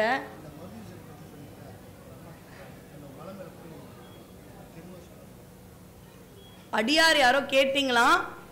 செங்கல்பட்டு நம்முடைய சிங்கப்பெருமாள் கோயில், சிங்கப்பெருமாள் கோயில் கிட்ட இருந்து ஒரு 20 நிமிஷத்துலேருந்து 30 நிமிஷம் ஆகும். திரு கச்சூர் அப்படின்னு நீங்க கேட்டீங்கன்னா இந்த கோயிலுக்கு போகலாம். மலை அடி வாரத்தில் கச்சாபேஸ்வரர் அஞ்சனாட்சின்னு இருப்பாங்க. மலை மேல மருந்தீஸ்வரர், மின்னொளி அம்பிகை அப்படின்னு கண் பார்வை கோளாறு உள்ளவர்களும் சென்று பார்க்க வேண்டிய தலம். சுந்தரரால் பாடல் பெற்ற தலம் திரு கச்சூர். யாரோ அடியார் பெருமக்கள் கேட்டீங்கன்றதால அதை மறுபடியும் சொல்லிடும். அங்க இருக்கக்கூடிய ஞானியர்கள் எப்படி இருக்காங்கன்னா, எலும்பு தான் இருக்கான், தோலே இல்லையா. அப்படின்னா என்ன அர்த்தம்? உணவுக்கெல்லாம் முக்கியம் இல்லை, இந்த உயிரை தாங்கிறதுக்கு தான் அந்த உடம்பு. முழுக்க இறைவனை பத்தியே நினைச்சுட்டு இருக்கிறவங்க. இந்த எலும்பு மட்டும்தான் தெரியுது, தோலே இல்லைன்னு சொல்லும் பொழுது நம்முடைய மயூர வாகன சேனவம் நடக்கக்கூடிய பாமன் சுவாமிகள் ஞாபகத்துக்கு வர. ஏன்னா இந்த ஆண்டு 31 டிசம்பர் 1 ஜனவரி நாளைக்கு தான் சொல்லலான்னு இருந்தேன். ஆனால் இன்னைக்கு நிறைய அன்பர்கள் இருக்கீங்க, அதனால இன்று சொன்னால் நல்லா இருக்கும் அப்படின்றது தான் ஒரு சின்ன எண்ணம். 73 வயசுல இந்த சரித்திரம் தெரிஞ்சிருக்கும். ஒரு 3 நிமிஷம் அதுக்கு நான் எடுத்துக்கிறேன்.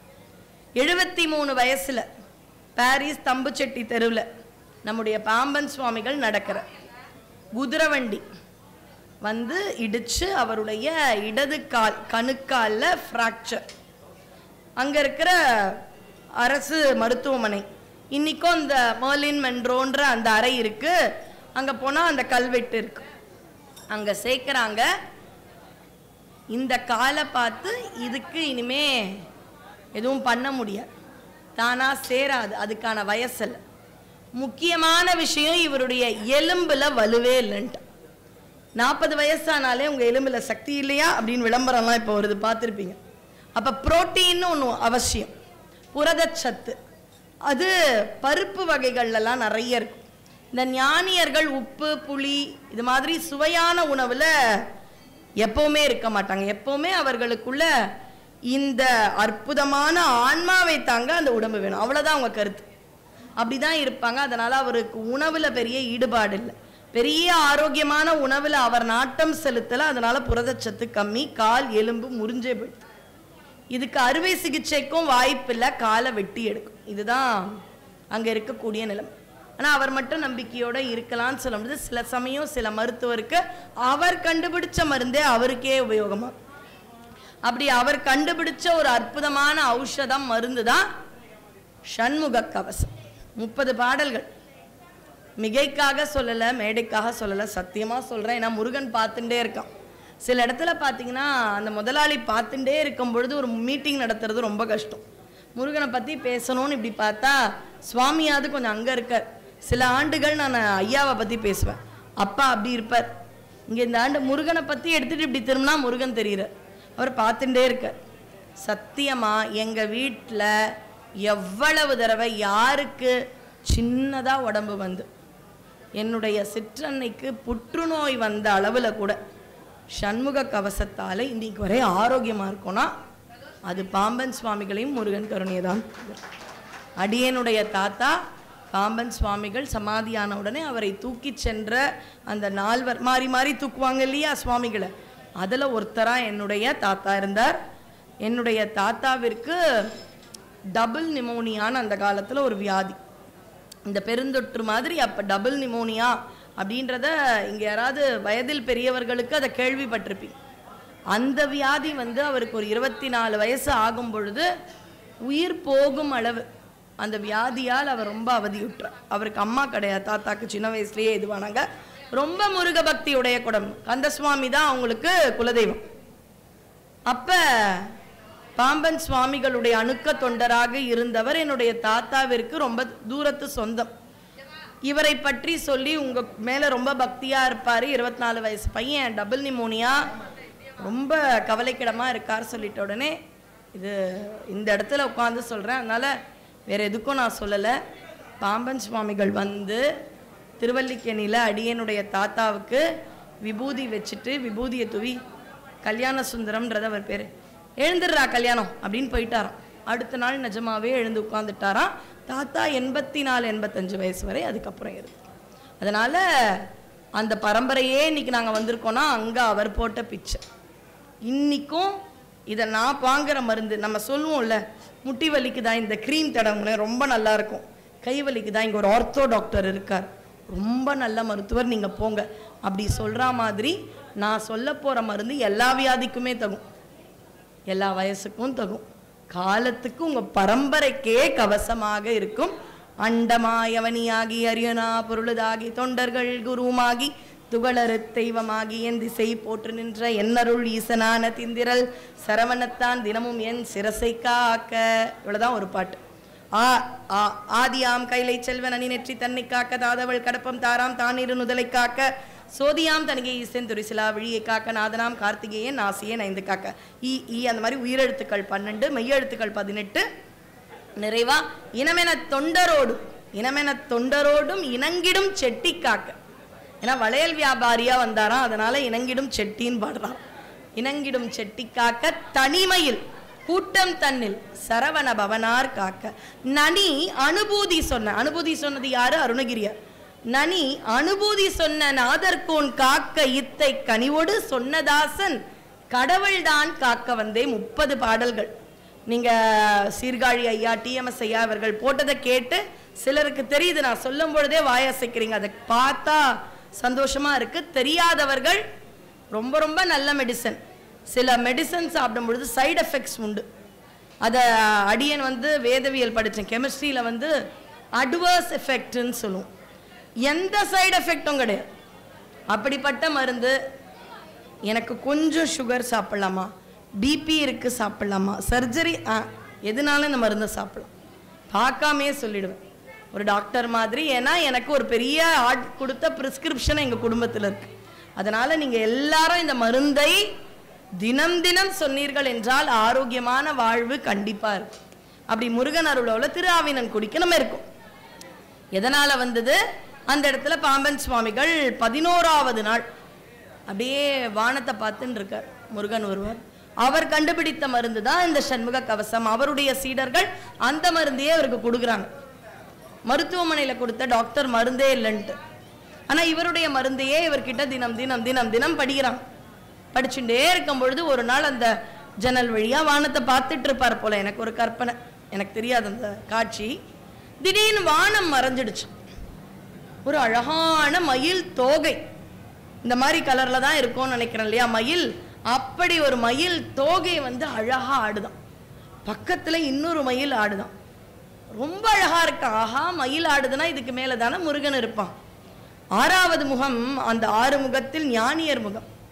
நம்ம ஒரு கோவிந்தருடைய பாடல்ல கூட வரும், திரையின் பின் நிற்கின்றாய் கண்ணா உன்னை மறையோதும் ஞானியர் மட்டுமே காண்பார். திரையின் பின் நிற்கின்றாய் கண்ணா. முருகன் இங்க இருப்பான். எனக்கு தெரியலையே, நான் பேசுறேன்றதால சும்மா தெரியுதுன்னு அடிச்சா விட முடியும், தெரியல. ஆனா ஞானியர் யாராவது இருந்தா அவங்களுக்கு தெரிவானே முருகன். அப்ப ஒரு சின்ன திரை, அந்த திரை விலகலையே, அப்ப திரைக்கு பின்னாடி தானே நீ நிக்கிற. அப்ப மயில் ஆடுறது தெரியுதே, முருகா நீ எங்கன்னு அப்படியே ஆர்வமா பாக்குறான். இது வந்து நான் சொல்ல நினைச்சேன், என்னுடைய தோழிக்கு இப்போ ஒரு அறுவை சிகிச்சை, மகப்பேருக்கு நல்ல சந்தோஷமான விஷயம் தான். மகப்பேரு அறுவை சிகிச்சை, அந்த மருத்துவமனை பேர்லாம் வேணா, நல்ல உயர்தர மருத்துவமனை. ஆப்ரேஷன் நடக்குது. என்ன பண்ணிட்டாங்க, உங்களுக்கு எது ரொம்ப பிடிக்கும்னு கேட்டாங்க. ஏதோ திரை இசையோ இல்லை சுவாமி பாடலோ எதில் இன்ட்ரெஸ்ட்னு கேட்குறாங்க. ஏதோ அவங்களுக்கு பிடிச்சதை சொன்னாங்க. பெரிய ஸ்க்ரீனில் அந்த காட்சிகளை மைல்டான மியூசிக்கோட போட்டாங்க. இவங்களுக்கு ஆப்ரேஷன் பண்ணது அறுக்கிறது எதுவுமே தெரியல. குழந்தைய எடுத்துட்டு பார்த்தீங்களா குழந்தைன்னும் பொழுது எதனாலனா அவங்க ஆனந்தமாக இருந்து ஒரு பயப்படாமல் இருக்க கண்ணுக்கு ஒரு காட்சி. இந்த ஒரு டெக்னிக்கை முதல்ல பண்ணது யாருன்னா முருகன், நம்ம பாம்பன் சுவாமி. கால் ஏதோ சர்ஜரி பண்ண போறார் போல முருகன், 3 வேல் வந்து பண்ணுது. அப்ப அந்த வலியோ அனஸ்தீஷியா கொடுக்குற மாதிரி இருக்கிற பயமோ இருக்கக்கூடாது இல்ல, அதனால 2 மயிலை ஆட விட்டார். மயிலை ரசிக்கிறார். ரசிச்சு முடிச்ச உடனே முருகா உன்னை பார்க்கல, அதுக்குள்ள மயில் போயிடுச்சே முருகா அப்படின்னு அழறார். கொஞ்ச நேரத்தில் அப்படியே அழுது கண்ணை மூடி கண்ணை திறந்து பார்க்கறாரா. யாரெல்லாம் பிள்ளை பெற்றீர்களோ உங்களுக்கு தெரியும், முதல்ல அந்த குழந்தை பிறந்த உடனே அம்மா பக்கத்தில் போடுவாங்க, அந்த கதகதப்பு வேணும்னு. ஆப்ரேஷனோ நார்மலாக கொஞ்ச நேரத்தில் பக்கத்தில் வந்து நம்ம பக்கத்தில் போடுவாங்க இல்லையா, கொஞ்சம் அணைச்சிக்கோங்கன்னு. அப்படி பக்கத்தில் ஒரு செக்க செவேல்னு ஒரு குட்டி குழந்தை பாம்பன் சுவாமிகள் பக்கத்தில் படுத்துன்னு இருக்கான். இது என்னடா எனக்காக ஆஸ்பத்திரியில் வந்தா படுத்துப்ப, கூட வந்து படுத்துக்கிறேன்னு பயப்படுறேன்னு அப்படின்னு அதை அனுபவிக்கும் பொழுது அந்த குழந்தையின் காட்சியும் மறைகிறது. அடுத்த நாள் கால் எலும்பு கூடி போயிடுச்சுன்றான். இப்படி ஒரு ஆப்ரேஷன் அன்று நடந்தது. மயூர சேவை என்று ஆண்டாண்டிற்கு நடக்க வேண்டும், அதுதான் மாபெரும் விஷயம் என்று சொல்ல ஒவ்வொரு ஆண்டும் நடைபெறுகின்றது. நம்ம சொல்ற இந்த சமயத்துல தான் அவருக்கு அடிபட்டு அட்மிட் ஆறார். 27, 28 அந்த சமயத்துல தான் அவருக்கு அடிபடுது, அட்மிட் ஆறார். அடியனுடைய ஞாபகம் சரினா ஜனவரி 6ன்னு நினைக்கிறேன், அது உண்மையா நடந்தது. இந்த ஆண்டு மயூர சேவை 31 டிசம்பர் 1 ஜனவரி வருது. அப்படி நடந்த ஒரு ஞானியர்னா அப்படிதான் இருக்கணும், என்ன மாதிரி இருக்கக்கூடாது. அதுக்கு தான் சொல்லுவேன், எலும்பும் தோலுமா இருக்கும். அப்படிப்பட்ட ஞானியர்கள் உள்ளே போகிறார்கள். இதுல வருத்தமான விஷயம்னா, நம்ம போய் ஆவினன்குடி முருகனை தரிசனம் பண்றோம், வாழ்நாளில் பாம்பன் சுவாமிகள் ஆவினன்குடி போனதே. அவருக்கு போகணும்னு கிளம்பிட்டார். என்ன சுவாமி திடீர்னு கிளம்புறீங்க? ஏதோ வாயில வந்துடுச்சு முருகன் உத்தரவுன்ட்டு. முருகன் வந்தார், நான் எங்க உத்தரவு கொடுத்தேன்? வரணும்னா வா. உத்தரவு நீ சொன்னதை எல்லாருமே சத்தியமா நம்புறாங்களா? அதனால தான் இப்ப நான் அடிச்சு விடணும்னா இங்க எனக்கு தெரியுறாருப்பா முருகன்னு சும்மா சொல்லலாமே, இன்னும் 10 பேர் வரணும் சொன்னா முருகனுக்கு தெரியாதா? உங்களுக்கு தெரியாதா? அவனுக்கு தெரியுமே. அவர் சொல்லிட்டார். உடனே கேட்கிறார், பாம்பன் சுவாமிகளை என்ன நினைச்சுட்டு இருக்க, என்ன பண்ற? அவர் குழந்தைக்கு உடம்பு சரியாம இருக்குமா, அவர் அந்த குடும்பத்தின் மீது பெரிய ஈடுபாடே இல்லை, முருகா முருகான்னு போயிடுவார். இந்த அம்மா இந்த மனைவிக்கு எவ்வளோ பதறம், குழந்தைக்கு உடம்பு சரியில்லை, என்னங்க ஆஸ்பத்திரிக்கு கூட்டின்னு போகலான்னா இப்படி போறீங்கன்னு அவர் எங்கேயா போயிட்டு முருக சிந்தனையில் இருந்துட்டு வருவாராம். வந்தால் குழந்தை விளையாடிட்டு இருக்குமா, எப்படி கூட்டின்னு போனியா? இல்லை நீங்கள் போனீங்கன்னா அழுதுண்டே இருந்தால் ஒருத்தர் வந்தார், விபூதி வச்சார், குழந்தை சரியாயிடுச்சு. இப்படி அவர் குடும்பத்தையும் பேணி காத்த முருகன் ஏதோ ஒரு வாய் வார்த்தையாக உத்தரவுன்னு சொன்ன ஒரு காரணத்திற்காக இந்த பிறவியில் பழனி பக்கம் வந்துடாது. உன்னை மாதிரி சத்திய வாக்கை பரப்பும் ஞானியின் வாயில இந்த வார்த்தை வந்திருக்க கூடாது, போற போக்கில் கூட சொல்லியிருக்க கூடாது அப்படின்னு அவரால் பார்க்கவே முடியாது. ஆனா இறைவனுடைய அருள். இதுல எவ்வளவு பேர் பழனி நிறைய பேர் பார்த்திருப்பீங்கன்னு நினைக்கிறேன். ஒருத்தரோ 2 பேரோ பார்க்கலனாலும் முருகன் கிட்ட விண்ணப்பம் வைங்க. இப்ப என்னோட மானசீகமா நக்கீரர் போற டூர்ல போயிடலாம், வந்துருங்க, ஆவினன்குடி வந்துருங்க. மலை அடிவாரத்தில் ஆவினன்குடி. இன்னும் சொல்ல போனால் அங்கு பெரியநாயகி அம்மன் கோயில்னு ஒன்று உண்டு, அதுதான் ஆவினன்குடி என்ற கூற்றும் உண்டு. இதெல்லாம் எதுக்கு சொல்றேன்னா, யாரெல்லாம் அடுத்த தடவை பழனி போறீங்களோ இருந்து ஒரு நாள் தங்கி மலையடிவாரத்தில் இருக்கும் முருகன் கோயில், மலை மேல் இருக்கக்கூடிய போகரால் பிரதிஷ்டை செய்யப்பட்ட பழனி முருகன், பெரியநாயகி அம்மன் கோயில், இப்படி எல்லாத்தையும் பார்த்துட்டு வரணும். பொறுமையா பார்த்துட்டு வர வேண்டிய தலம். பக்கத்திலேயே 1/2 மணி நேரம் பயணித்தோம் என்றால் கணக்கம்பட்டி சித்தருடைய திருக்கோயிலும் இருக்கு. இதெல்லாம் ஒரு நாள் இருந்து ஆறாமர பழனியை ரசித்து விட்டு வரும். இதுதான் ஒரு விண்ணப்பம். அதனால எல்லாரோடையும் போயாச்சு. போனா இப்படிப்பட்ட ஞானியர்களா உள்ள போறாங்க. நம்ம ஃபேமிலியா போயிட்டோம்.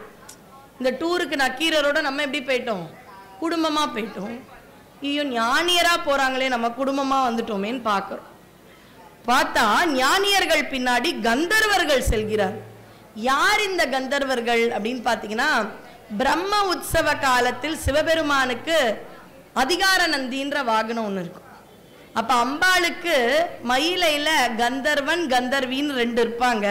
அம்பாளுக்கு கந்தர்வி, முருகப்பெருமான் சிங்காரவேலருக்கு கந்தர்வர்கள்ன்ற வாகனம். இன்னும் சொல்ல போனா சுவாமி வீதி உலா வரும்பொழுது ஒரு பூ போடுவாங்க, பார்த்துருக்கீங்களா? அவங்க தான் கந்தர்வர்கள். யாருப்பா இவங்கன்னா, கந்தர்வர்கள் மாதிரி வாழணுங்க, எந்த பிரச்சனையும் வச்சுக்க மாட்டாங்க. கையில் ஒரு இன்ஸ்ட்ருமெண்ட், மியூசிக்கல் இன்ஸ்ட்ருமெண்ட், இசை கருவி எடுத்துப்பாங்க, பாடிண்டே இருப்பாங்க. இறைவனை பற்றிய பாடல்கள். நீங்க கூட பாருங்களேன், திருமுறையை பாடிண்டே இருங்களேன், ஒரு ஆனந்தமா இருக்கும், அலுப்பே தட்டாது. உங்களையும் மறந்து அப்படியே போகும்பொழுது, இல்லக விளக்கது இருள் கெடுப்பது, சொல்லக விளக்கது சோதி உள்ளது, பல்லக விளக்கது பலரும் காண்பது, நல்லக விளக்கது நமச்சிவாயவே. காலையில் இப்படி ஆரம்பிங்க. ஆஃபீஸ் கிளம்புறீங்களா? மந்திரமாவது நீரு, வானவர் மேலது நீரு, சுந்தரமாவது நீரு, துதிக்கப்படுவது நீரு, தந்திரமாவது நீரு, சமயத்தில் உள்ளது நீரு, செந்துவர்வாய் உமை பங்கன் திரு ஆலவாயான் திருநீரே. சைவ சமயம் அல்ல, சமயத்தில் நீங்க தான் எனக்கு ஹெல்ப் பண்ணீங்க. வண்டியே எடுக்க முடியல, சமயத்தில் என்னுடைய வண்டியெல்லாம் இழுத்து கொடுத்தீங்களேன்னு சொல்லுவோம்ல, அப்படி சமயத்தில் உதவுவது திருநீரம். ஒரு காட்சி சொல்கிறேன். இந்த காட்சி நம்ம வீட்டில் நடக்குதுன்னா சிறப்பு, இல்லைன்னா ஒன்றும் பிரச்சனை இல்லை, நாளையிலேருந்து ஆரம்பிக்கலாம். அப்பா அம்மா குழந்தைங்க, இல்லை தாத்தா பாட்டி பேர குழந்தைங்க சேர்ந்து ஒரு பதிகம் பாடுறோமானா இல்லையே. சில பேர் வீட்டில் பாடுவீங்க, நான் அப்படி சொல்கிற தகுதி எனக்கு இல்லை. ஒரு நாள் குழந்தைங்க குளிச்சுட்ட உடனே தாத்தா பாட்டியோ அம்மா அப்பாவோ சேர்ந்து ஒரு 4 வரி பாடி பாருங்க, அன்னைக்கு அந்த வீடு எப்படி இருக்குன்னு நீங்களே எனக்கு சொல்ல வேணாம், நீங்கள் உணர்ந்தா. அப்படி குடும்பமாக பாடுறீங்கன்னு வைங்களேன், அந்த இடத்தில் இறை உணர்வு அப்படின்றது கண்டிப்பாக இருக்கும். இப்போ ஞானியர்கள் போகிறார்களே, துறவிகள் செல்கிறார்களே, சித்தர்கள் செல்கிறார்களே, நான் அப்படி ஃபேமிலியாக வந்துட்டேனேன்னு பார்த்தா கந்தர்வர்கள் வருகிறார்கள். கந்தர்வர்கள் மாதிரி தான் வரும், எதை பற்றியும் கவலை இல்லையா, சுவாமியை பற்றி பாடிண்டே இருப்பான். வானத்திலெல்லாம் அப்படியே இப்போ கூட எங்கேயா பறந்துட்டே இருப்பான். பறக்கும் பொழுது எப்படியா ஒரு கழுத்தில் ஒரு இசைக்கருவியை மாட்டிப்பான், சுவாமியை பற்றி இப்படி பாடிண்டே போம். இந்த பக்கமாக போகும் பொழுது, சுவாமியை இன்னைக்கு வேண்டிட்டு வந்தேன், இதோட எல்லா பிரச்சனையும் தீர்ந்து நல்லபடியாக நான் இருக்கணும் இப்படி சொல்கிறேன்னு வைங்களேன், நடக்கட்டும் அப்படின்னு சொல்லி பாடிண்டே போயிடும். அதனால தான் நெகட்டிவாக பேசாதீங்கன்றான்.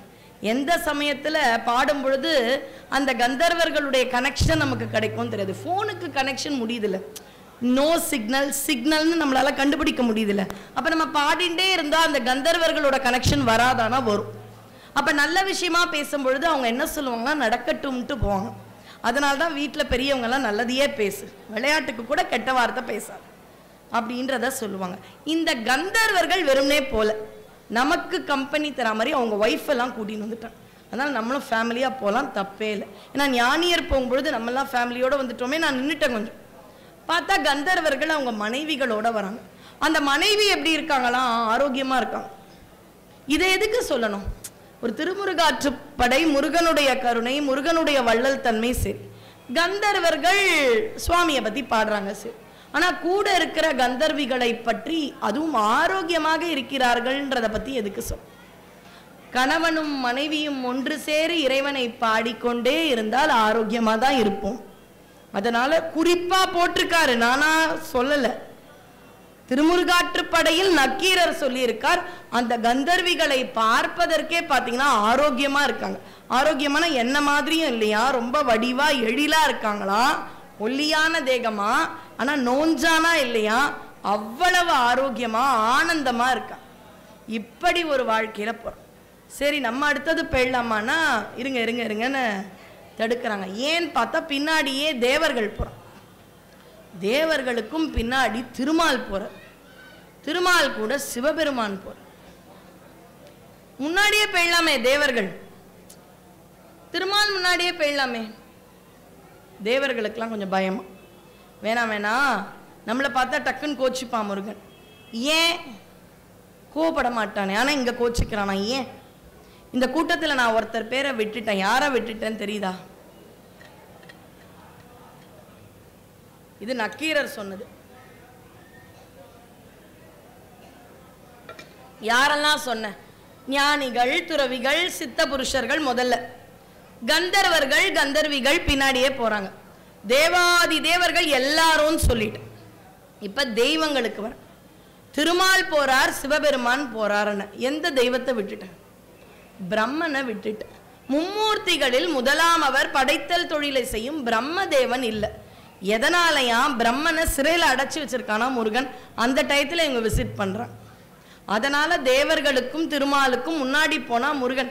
எதுக்கு வந்தீங்க? படைத்தல் தொழிலே அருகதை இல்லாதவர் ஒருத்தர் பண்றாரு, அதுக்காக வந்துட்டீங்களான்னு கேட்டுருவான்ற பயத்துல முன்னாடி ஞானியர்களை அனுப்பிட்டாங்களாம். ஏன்னா ஞானியர்களை பார்த்த உடனே அவங்க பக்தியில முருகன் வாங்க வாங்க வாங்கன்னு வேணும். அவங்க எதிர்க்க நம்மளை திட்ட மாட்டாங்களா? நம்ம வீட்டில் யாராவது திட்டுறவங்க இருந்தாங்கன்னு வைங்களேன், அவங்களுக்கு பிடிச்சவங்க கூடயே நம்ம போயிட்டோன்னு வைங்க, அந்த இடத்துல கொஞ்ச நேரத்துக்கு மாதிரி அவங்க நமக்கு முகத்தை காமிக்க மாட்டாங்க. லேட்டாக போயிருப்போம், நீ கொஞ்சம் வரியானோ அவங்களோட உள்ளே போயிட்டோன்னு வச்சுக்கோங்க. வெறுமனே போனால் எத்தனை மணிக்கு வரேன்னு கேட்பாங்க, அவங்களோட போனால் வாங்க வாங்க இப்போ தான் வந்து ஆமாங்க அவ்வளோதான் போயிடும். இந்த ஒரு விஷயத்த அவங்க பண்ணாங்களாம். தேவர்கள் எல்லாம் பின்னாடி வராங்களாம், திருமாலும் பின்னாடி வராராம், சிவபெருமானும் வராராம். வந்து முருகா போதும் இந்த விளையாட்டு, எப்போ விட போற அப்படின்னு கேட்க. அப்பா இல்லப்பா, அதற்கான அருகதை இல்லைல்ல, பிரணவம் மந்திரம் தெரியலையே. அப்ப சிவபெருமான் சொன்னதாக ரொம்ப அழகா என்னுடைய குருநாதர் பருத்தியூர் சந்தானராமன் அவர் எழுதின கந்தபுராண முறையில் எழுதினார். அதை சொல்ல கடமைப்பட்டு அதுக்கு அவர் கொடுத்த அந்த உதாரணத்தையும் சொல்றோம். பணம் ஆர்பிஐல பொருளாதாரத்தை வச்சு, எக்கானமி அப்படின்ற கண்ட்ரியினுடைய பொருளாதாரம், நம்முடைய நாட்டின் பொருளாதாரத்தை கொண்டு இந்த ஆண்டுக்கு இவ்வளவு பணத்தாள்களை அச்சிடுவார்கள். இந்த விஷயம் உங்க எல்லாருக்கும் தெரியும். அதுக்கான அச்சிடும் இயந்திரங்களும் தலைமைச் செயலகமும் எங்க இருக்குன்னா பணம் அச்சிடுறதுக்கு நாசிக்ல இருக்கு. அங்க 500 ரூபாய் 100 ரூபாய் இந்த மாதிரி எவ்வளவோ அதுக்கு ஒரு கோடு வரும் தெரியுமா உங்களுக்கு? ஒரு ஒரு ரூபாய்க்கும் ஒரு ஒரு நம்பர்ஸ் இருக்கும். அதுக்குள்ள அந்த சிங்கம் முத்திரை இருக்கும். நல்ல நோட்டான்றதை பார்க்கறதுக்கு காந்தியின் அவர்களுடைய திருவுருவமோ சிங்கத்தின் உருவமோ அந்த ஒயிட் கலர்ல இருக்கும். இதெல்லாம் உங்களுக்கு தெரிஞ்சிருக்கும். நல்ல நோட்டான்றதை நம்ம செக் பண்ணுவோம். ஒரு சில்வர் லைன் இருக்கும், ஆளுநருடைய கை, அந்த மாதிரி ஒரு சில இதுவோட தானே இருக்கும். இப்ப இந்த நாசிக்குன்ற இடத்துக்குள்ள நம்ம பெரிய ஒருத்தருடைய அனுமதியோட இதை பார்க்க போயிட்டோம். அங்க ஒரு அச்சிடும் தொழிலாளி இருக்கார். அவர் 1000 ரூபாய் 500 ரூபான்ற நோட்டை இப்படி இப்படி அச்சிடுறார். இன்னொருத்தர் அதை கரெக்டா கட் பண்றாரு. இப்படிதானே நோட்டு வந்திருக்கும். இன்னைக்கு அது பெரிய மதிப்போட இருந்தாலும் அது ஏதோ ஒரு தாள்ல இருந்து தானே அச்சிடப்பட்டு வந்தது. அதானே அதனுடைய ரிஷி மூலம் நதி மூலம் அது ஒரு பேப்பர், அதில் அச்சிடுறாங்க. ஸ்பெஷல் கேரக்டர்ஸ், அதில் இருக்கக்கூடிய ரகசிய எண்கள் இதெல்லாம் வச்சு பண்ண உடனே அந்த தாளுக்கான வேல்யூவே மாறிடுச்சு. இதான உண்மை. அந்த இடத்துல போகிறோம். அங்கே ஒரு ஊழியர் 500 ரூபாய் இப்படி வச்சு வச்சு வச்சு வச்சு பண்ணுறேன். நான் போய் கேட்குறேன், இந்த சீக்ரெட் கோட் சொல்கிறீங்களா? நான் கூட ஒரு மிஷின் வாங்கி போடலான் இருக்கேன். இதுக்குள்ளே எந்த சீக்ரெட் கோடு அடுத்தது வரும்னு தெரியுமா? அவர் என்ன சொல்வார்? அதை வெறும் அச்சிட்டு கட் பண்ற ஊழியருடைய பதில் என்னவா இருக்கும்? எனக்கு தெரியாதுங்க. இந்த நம்பர் இப்ப வந்திருக்கே, இது என்ன லாஜிக்? எனக்கு தெரியாதுங்க. நான் இங்க அச்சிடுவேன், கட் பண்ணுவேங்க. இத சொல்றார் என்னுடைய குருநாதர். அப்படி அச்சிட்டு படைத்தல் தொழிலை செய்வது மட்டும்தான் பிரம்மனுடைய வேலை. உயிர்களுக்குடைய தீவினை நல்வினைகளை வைத்து எந்த இலக்கத்தில் எந்த சூக்ஷ்மத்தில் வரணும்ன்றதை தெரிஞ்சுக்கிற அவசியமே பிரம்மனுக்கு இல்லை. அதனால் அவனுக்கு அந்த விஷயங்கள் ஞானங்கள் எந்த அளவு தெரியுமோ அந்த அளவு தான் நான் கொடுத்தேன். அதனால அவனுக்கு தெரியாதுன்னு நினைக்காத முருகா, அவனுக்கு தெரிய வேண்டியவற்றை தெரிவித்தேன் அப்படின்னு சொன்ன உடனே முருகனுக்கு எல்லாருக்கும் எல்லாமே தெரிய வேண்டாமோ அப்படின்னு அவங்க அப்பாவினுடைய கருத்தை ஏற்றுக்கொள்கிறார்.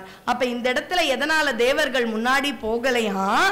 எங்கேயாவது முன்னாடி போனா பிரம்மனிடம் இருக்கும் கோபத்தை தன்னிடம் காட்டி விடுவானே அப்படின்ற அச்சத்தில் முதலில் துறவிகளை அனுப்புகின்றான். அடுத்தது குடும்பமாக இருக்கும் கந்தர்வர்களை பாடிக்கொண்டே செல்லுங்கள் செல்லுங்கள்னு அனுப்பிட்டு பின்னாடி தேவர்களும் திருமாலும் சிவபெருமானும் செல்கின்றார்கள். சென்று இதனால் தான் அவனுக்கு தெரியவில்லை, அதனால் அப்பா அப்பாயின்மெண்ட் பண்ணதுலயும் நீ சந்தேகிக்க கூடாது என்பதை சிவபெருமான் உணர்த்துவதாக இந்த இடத்தில் ரொம்ப அழகாக சொல்கிறார்கள். சரி, இந்த பழனி அப்படின்ற இடத்துல இப்படி ஞானியர்களுக்கும் ஆரோக்கியமான கந்தர்வர்களுக்கும் அருளை கொடுக்கின்றான் முருகன். அவரவர்கள் அவர்களுடைய வரிசை எண் பிரகாரம் முருகனை பார்க்குறாங்க. அவங்களுக்கு ஒரு அலாட்மெண்ட், முதல்ல இவங்க அடுத்தது நீங்க அப்படின்னு டோக்கன் சிஸ்டத்தில் அன்றைக்கே இருக்கான். எப்போ திருமுருகாற்றுப்படை டோக்கன்னு சொல்லலை, அவரவர்கள் முறை வரும் பொழுதுதான் பார்க்கும் அளவு வரிசையில் காத்து கொண்டு இருக்கின்றார்கள். அந்த கூட்டம் இன்னைக்கு வரை ஆவினன்குடியில பழனியில குறையவே இல்லை. மலை மேல் இருக்கும் அந்த தண்டாயுத பாணியை போகர் அவர்கள் நமக்கு கொடுக்கின்றார். நவ பாஷாணங்களை வைத்து இந்த கலியுகத்துல நம்ம மார்த்தட்டி என்ன சொல்ல போறோம்? மெடிக்கலி நாங்க ரொம்ப அட்வான்ஸ்.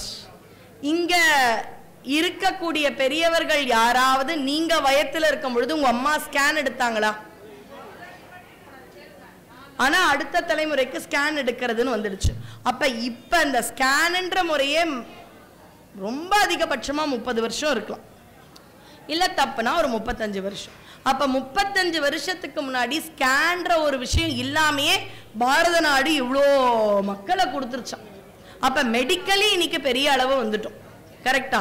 எம்ஆர்ஐன்னு சொல்றோம். எல்லா உடம்பு முழுக்க ஊடுருவது கதிர்கள்.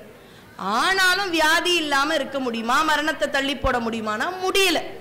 இது போகருக்கு அன்னைக்கே தெரிஞ்சிருச்சான். அப்ப நவபாஷான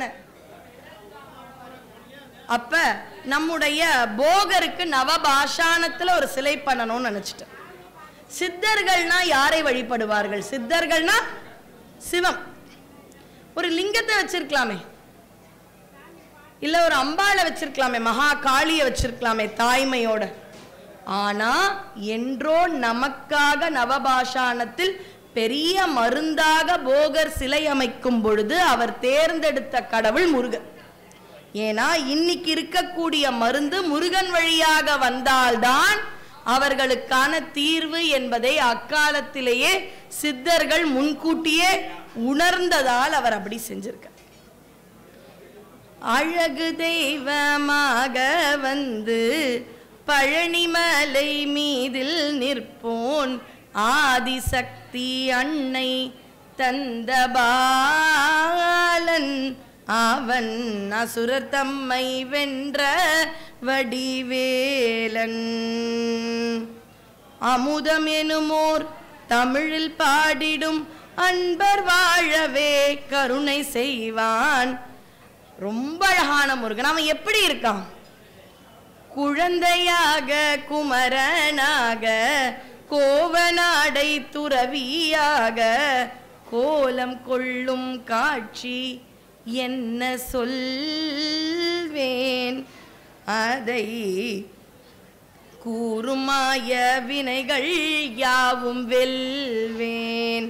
இந்த குவலயத்திலோர் கலியுகப் பெரு வரதனாய் திகழ்ந்த அருளும் கந்தனை கும்பிட்டெந்தன் பிணிகள் நீங்கி மகிழ்வேன். உள்ள குமுறல் ஓய்ந்தே நல்ல வழி செல்வேன். நமக்குள்ள குமுறல்கள் வீட்டில் இருக்கிற கணவர் மனைவியாக இருந்தாலும் ஒரு அளவு தானே கேட்பான். அதையே சொல்லணும்னு வைங்களேன், அதையே ஆரம்பிச்சிட்டியான்னு கேட்பான். நியாயம் தானே? நாமளும் கேட்போம், அவங்களும் கேட்பான். அப்போ நம்முடைய உள்ள குமுறல்களை எவ்வளவு முறை சொன்னாலும் அழுக்காமல் கேட்கும் தெய்வமாக பழனியாண்டவன் இருக்கின்றான். நீலமயில் மீதில் ஏறி ஆவினன் கூடியில் தோன்றும் நிமலனாம் குழந்தை முருகேசன் அவன் நித்தில புன்முறுவல் வள்ளினேசன். இந்த நீழ்நிலந்தனில் அன்பு செய்திடும் அடியர் யாரையும் காத்து நின்றிடும் நித்திய ஜோதி வடிவமாம் பிரகாசன் தூரன் நெஞ்சு நீங்காதென்றும் அங்கு வாசன். ஏன் அடியன் இதை பாடுறேன்னா, பழனினாலே காவடிய மறக்கும். இந்த காவடி சிந்து செஞ்சுருட்டிறாங்க. காவடின்னு வந்ததே பழனியில. இப்போ வரப்போற தைப்பூசம் பிப்ரவரி 11.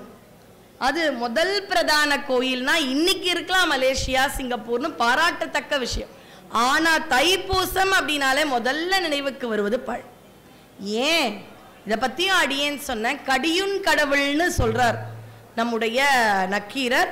புதுமையான உணவுகளை ஏற்றுக்கொள்வானா முருகன். அதனால மலை மேலே இருக்கும் அந்த குறிஞ்சி கடவுள் முதல் கடவுள் முருகனுக்கு அந்த காலத்திலே குறவர், குரத்திய மலைவாழ் மக்கள், காடுகளில் இருக்கும் மக்கள், மருத நிலம்னு சொல்லக்கூடிய வயலில் இருக்கும் விவசாயிகள், அவரவர்களுக்கு கிடைக்கும் உணவை ஆண்டிற்கு ஒரு முறை இந்த உணவு கிடைக்கிறதே உன்னால முருகா அப்படின்னு எந்த அளவு நன்றி மறவாமல் இருக்கின்றார்கள் நம்முடைய முன்னோர்கள். இன்னைக்கு பார்த்தீங்கன்னா நம்ம வீட்டு குழந்தைங்க பாக்ஸில் இருக்கிற லஞ்சை கூட வேஸ்ட் பண்ணிடலாம் சில சமயம். ஆனால் அந்த காலத்தில் இந்த உணவு கிடைத்ததே இறைவனால் என்று நன்றி மறவாமல் அந்த கிடைத்த உணவு அந்த அறுவடை செய்த விஷயத்துல முதல் எடுத்து அதை முருகனுக்கு காணிக்கையாக கொடுக்கும் பழக்கத்தினை தான் காவடின்னு வருது. அவரவர்கள் அவர்களுக்கு கிடைக்கும் விஷயம், விளைச்சலாகும் விஷயத்தை தூக்கின்னு போவாங்க. சிலர் அரிசி, சிலர் பால் காவடி, சிலர் பாம்பு கூட சர்ப்ப காவடின்னு இருக்கும். அது எதனால? இந்த வயல்களில் எலி பூந்து அந்த வயலை அழிச்சிடுச்சுன்னா பாம்பு தான் எலியை சாப்பிட்டு வயலை காப்பாற்றும். அதனால சர்ப்ப காவடின்னு கூட அந்த காலத்தில் உண்மையா இருந்தது. நம்முடைய வயிற்றை முருகன் குளிர்விப்பான் என்றால் பன்னீர் காவடி. இப்படி ஒரு ஒரு காவடியாக எடுத்து நம்முடைய மனதில் இருக்கும் அந்த தீ எண்ணங்களை எல்லாம் விடுத்து இன்று கொடுத்த எல்லாமே முருகனால அப்படின்ற நன்றியோடு ஒரு மனசால ஒரு காவடியோட ஆவினன்குடி மலை அடிவாரத்தில் முருகனை தரிசனம் செய்து வணங்கி மலை மேல ஏறி பழனிமலை முருகனுக்கு நக்கீரரோட வந்திருக்கோம். இன்னும் சொல்லுங்களேன். பழனிமலை முருகனுக்கு, ஆவினன் குடிவாழ் முருகனுக்கு. அதனால மலை மேல போய் அப்படி பழனி முருகனை தரிசனம் பண்ணி இத்தனை ஞானியர்களும் கந்தர்வர்களும் தேவர்களும் தெய்வங்களும் உன்னிடம் அருளை பெற்று செல்கின்றார்கள் என்றால் என்னுடைய துயரை தீர்ப்பது உனக்கு எம்மாத்திரம் முருகா என அவனிடம் தஞ்சம் அடைந்து வாழ்க்கையில் எல்லா இன்பமும் இந்த வள்ளலை காண்பித்த நக்கீரருக்கு நன்றி தெரிவித்து முருகனிடம் வளத்தையும் நலத்தையும் பெற்று நாளைக்கு இங்க பழனியிலே எனக்கு இருந்துருங்க. நாளைக்கு திரு ஏரகம் போலாம். நக்கீரர் கூட்டின்னு போவாரு. எத்தனை மணிக்கு எந்த பக்கமா போறோன்றதெல்லாம் நக்கீரர் பார்த்துப்பார். நாளை திரு ஏரகத்து சுவாமிநாத கடவுளை தரிசிப்போம் என சொல்லி அனைவரும் வாருங்கள். இது மாதிரியான ஒரு அற்புத விழாக்களை நிரம்ப மக்கள் கேட்கணுன்றது தான் ஏற்பாடு. முன்னாடிலாம் இன்னும் கூட்டம்னு ஐயா சொல்லும் பொழுது இன்னைக்கு இவ்வளோ பேர் அமர்ந்து கேட்கும் ஒரு நிலையை பார்க்கும் பொழுது ஆனந்தமா இருக்கு. அதனால மார்கழி என்ற மாதம் இறைவனுக்கான மாதம், பீடை மாதம் அல்ல, பீடுடைய மாதம். அந்த பெருமை மிக்க மாதத்தில் இறைவனின் புகழை பாடுவோம், நன்மைகள் பெறுவோம். வான்முகில் வழாது பெய்க, மலிவளம் சுரக்க, மன்னன் கோன்முறை அரசு செய்க, குறைவிலாது உயிர்கள் வாழ்க, நான் மறை அறங்கள் ஓங்க, நற்றவம் வேள்வி மல்க, மேன்மைக்குள் சைவ நீதி விளங்குக உலகமெல்லாம். திருச்சிற்றம்பலம். நன்றி, வணக்கம். இந்த தகவல் உங்களுக்கு பிடிச்சிருந்தா லைக் பண்ணுங்க, உங்க ஃப்ரெண்ட்ஸுக்கு ஷேர் பண்ணுங்க, மறக்காம எங்க சேனலுக்கு சப்ஸ்கிரைப் பண்ணுங்க.